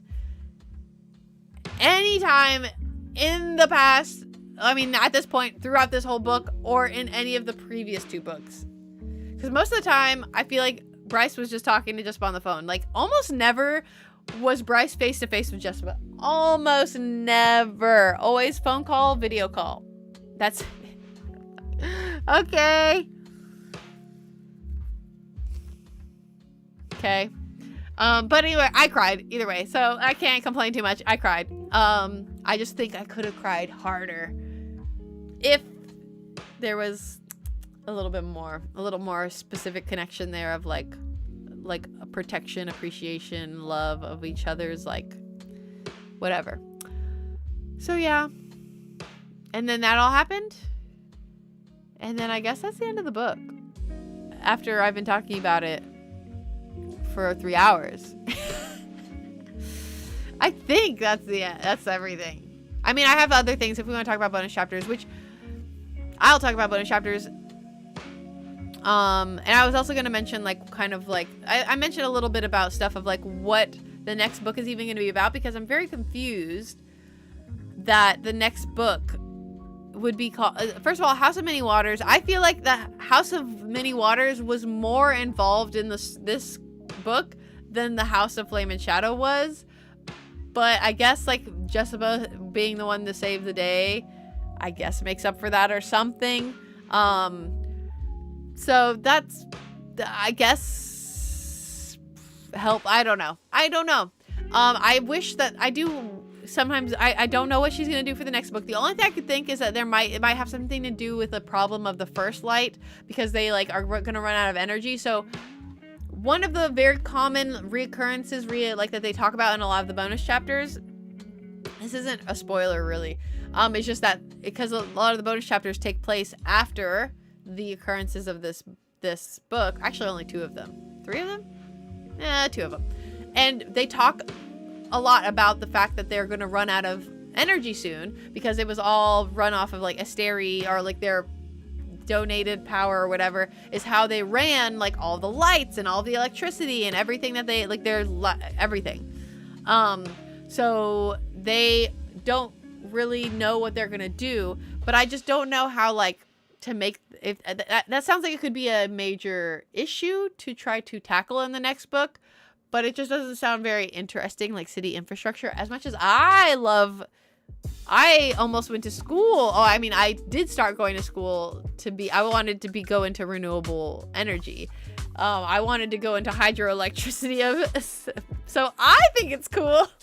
But that's not an interesting necessarily plot for a fantasy book.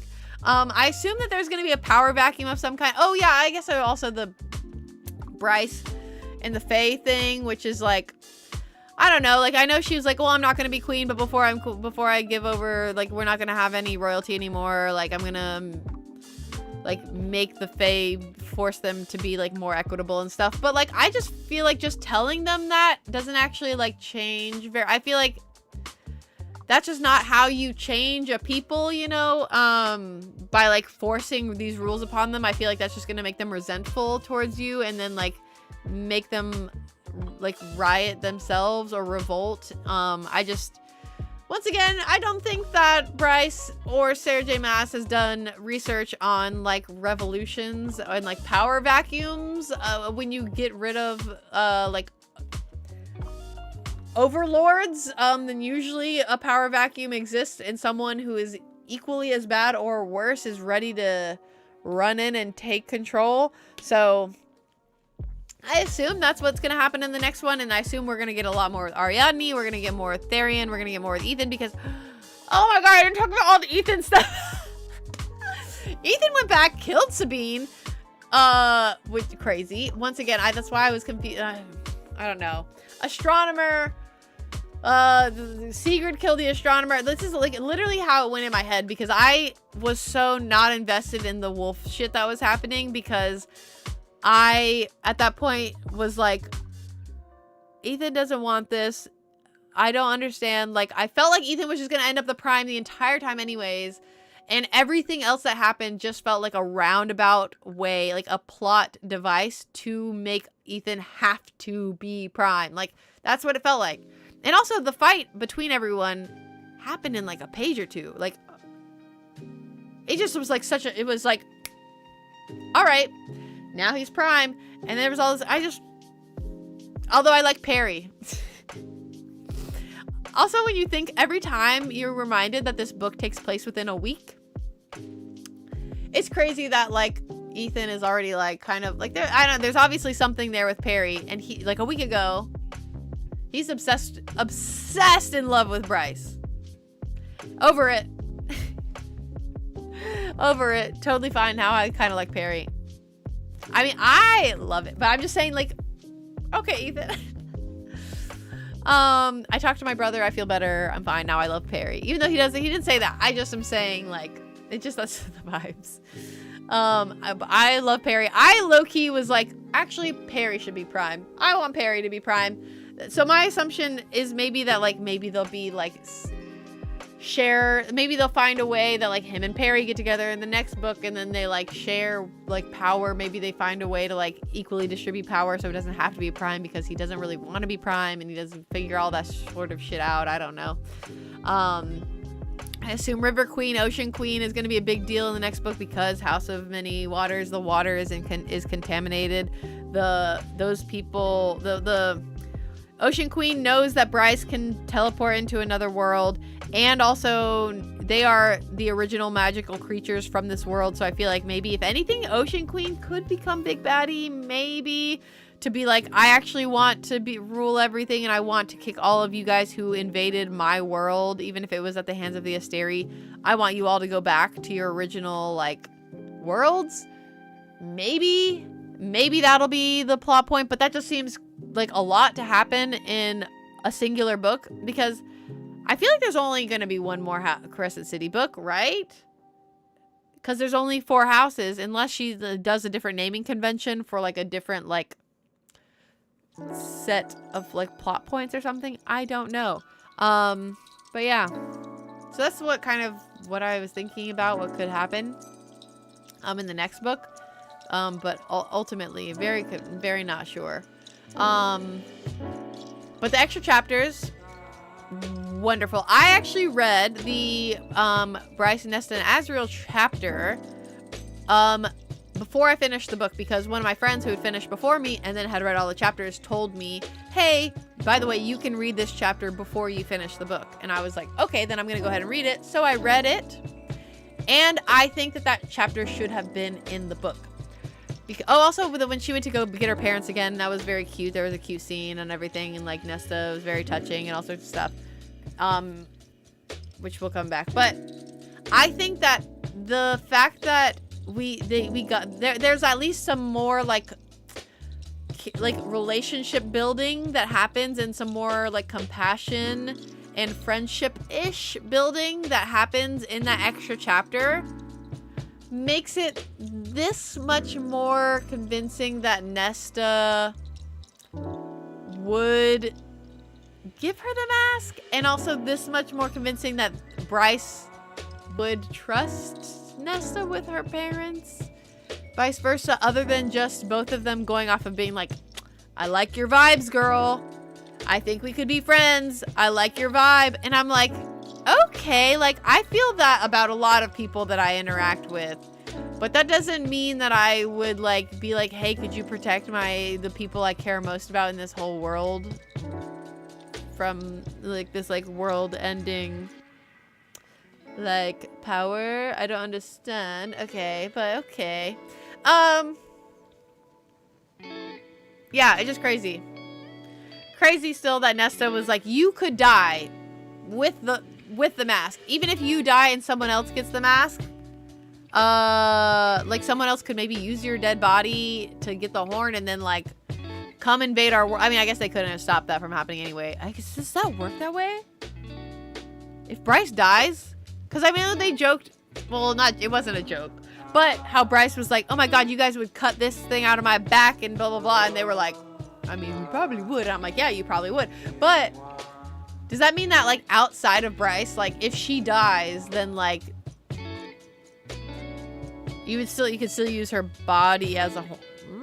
Weird. Okay. Unless maybe someone like can magic take the horn shards out of her back, ink, whatever, and then put it into something else. I don't fucking know.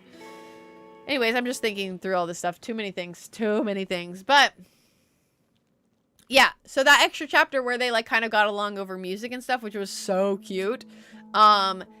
Which also made me, I fall in love with Azriel more and more every single time anything happens with him. I love him with all my heart and soul. But yeah, I just feel like that would have been a fun thing to add into the book, even though I know that it felt like, it does feel like very like random side thing, but it just, it really added to the like kind of to the understanding of why Nesta and Bryce maybe had some more of a connection versus what all we saw from them. I don't know.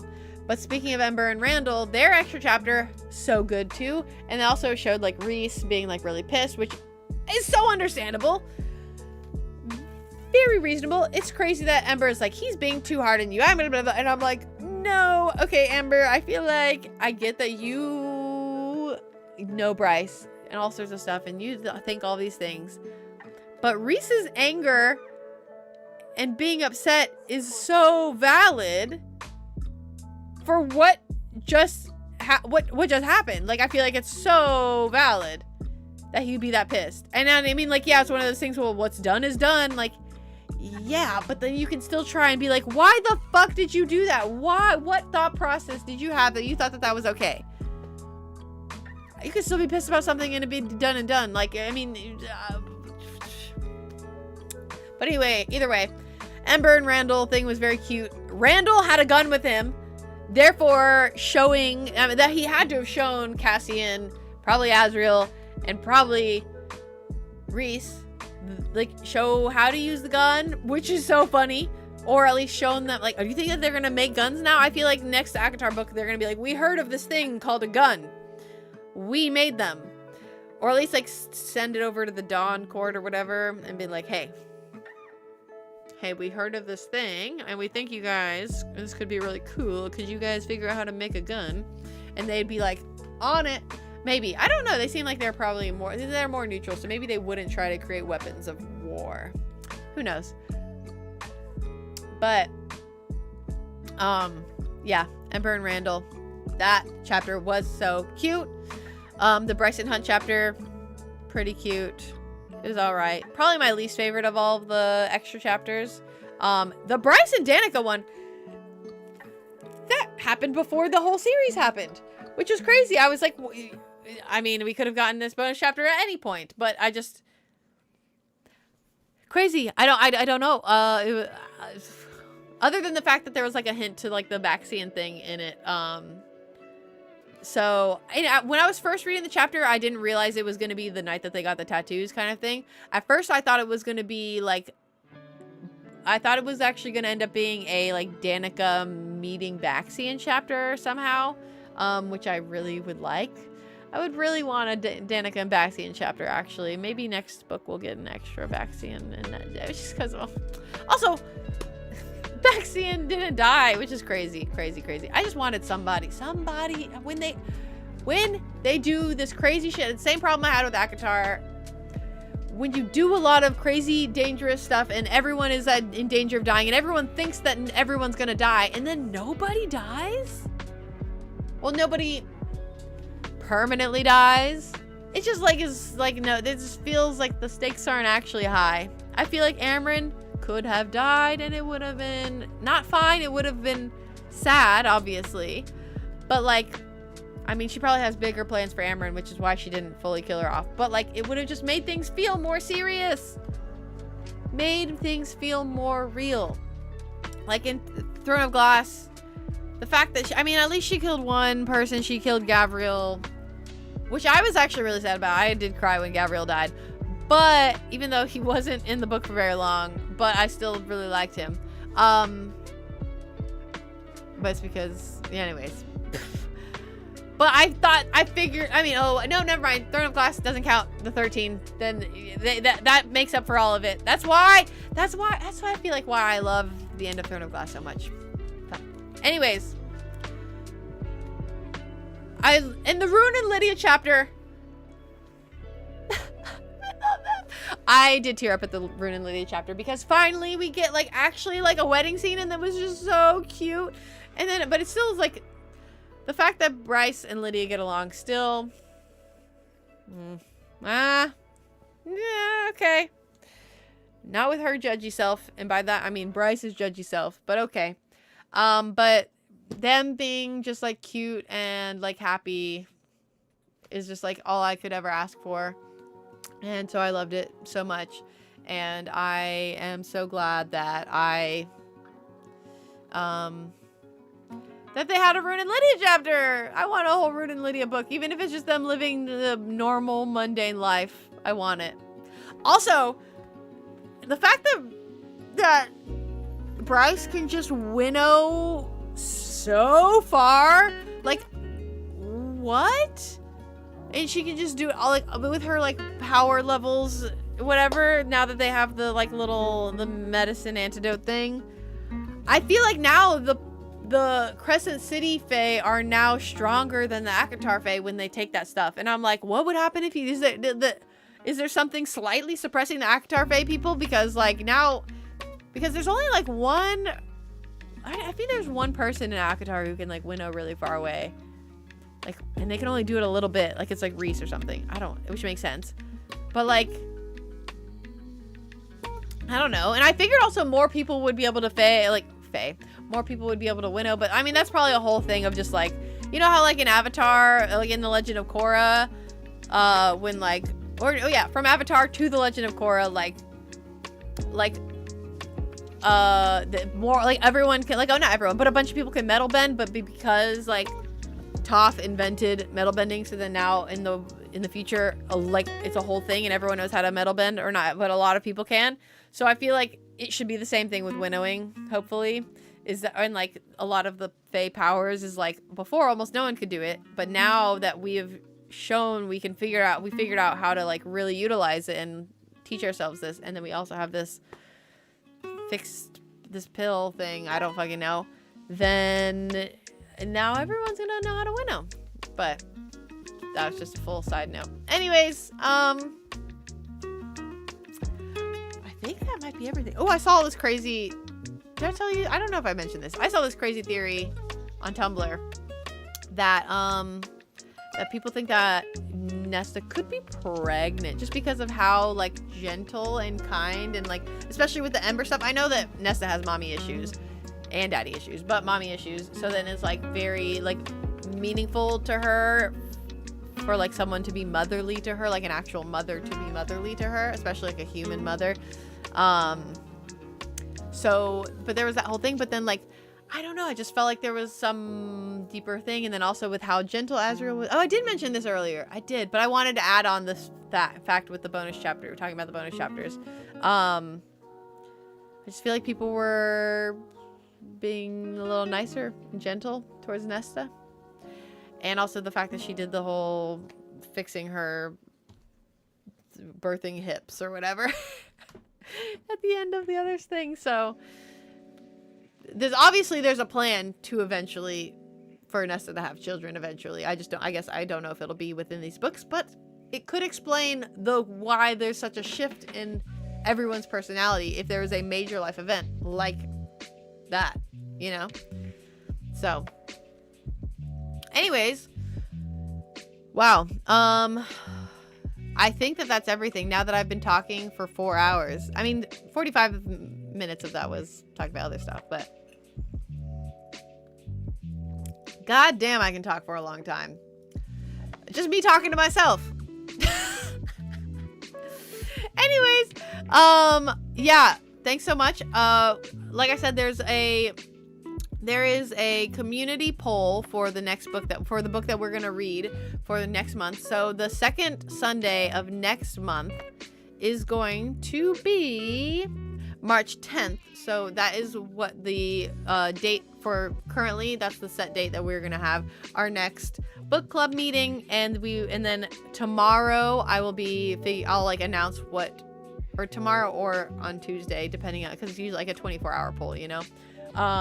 So it might be like tomorrow evening, but either way, I'll like let you guys know which book won the poll, because I'm gonna do a community poll, or you can get it on my Instagram story. Both of them, there will be polls on both of them. And yeah, so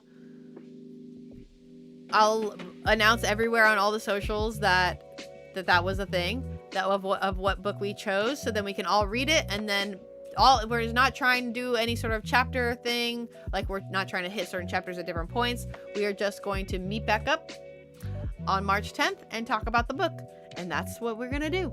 And like I said, I'm gonna try to get like my Discord all fixed to be more like book related, and hopefully I'll be able to get it set up by the time the next thing happens. But if Discord, I'm not very Discord savvy, and I've got a lot of other stuff I've got to be doing, so that may or may not be able to happen. But eventually, it will happen eventually, just maybe not in time to like talk too much about the book before, or the next book before the thing happens. I'm gonna turn HOFAS off here, but I'm gonna go ahead and put this up so you guys can see here again. But yeah, until then, I will hopefully be putting up some YouTube videos on this channel about books and cozy gaming and all this, like, you know, all that kind of stuff.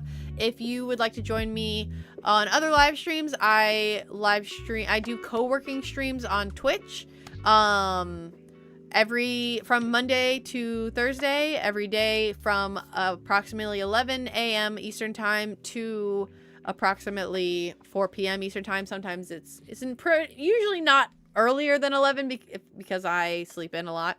But it's usually sometimes goes later than 4 p.m. a lot of the time. So we do co-working streams. I don't know if you guys don't know what co-working is. It's basically just like I also use the Pomodoro method, which is like an on and off work and break periods, so we can all kind of like co-work together. We work at the same time, so kind of body doubling kind of situation. It helps you stay on task, helps me stay on task, and then we all have healthy breaks to like remind each other to drink water and stretch, and then so you're not so drained from work. We get breaks in between things and to just have little chats about what's going on and stuff like that. So it's just to kind of help everyone stay productive and feel accomplished at the end of the day, but also not in an unhealthy way. So that happens over on Twitch, and I have the same name on Twitch, so My Lady Sprout. And I would love for anyone who wants to join to pop on over to the Twitch channel during the weekdays. I thought about maybe moving it over to YouTube, but we'll figure. Oh yeah, I'll think on it. And also occasionally I do gaming streams on Twitch. Right now I'm playing through Baldur's Gate 3, but they're very sporadic because because I don't have it on the gaming side on a set schedule, because I'm still trying to figure out exactly where it would be able to fit in. But beyond that, you can find more of my stuff. You can find me on Goodreads to see what other books. I always love having more friends on Goodreads. Find me on Instagram, on TikTok, all the things under My Lady Sprout, all of it. So, I hope everyone has a wonderful evening now that it is almost midnight. I don't know who won the Super Bowl. I hope Usher had a good halftime performance. I hope it was fun with Justin Bieber there. All this sort of stuff. And I will see you guys, for sure, at least, on March 10th. If not, you can find me in a lot of different places. So I hope to see you around. Okay? So I had fun, even though I was talking to myself almost for the whole 3 hours, 4 hours, but I appreciate anyone who did stick around, or anyone who's watching. Thank you so much. So, bye-bye.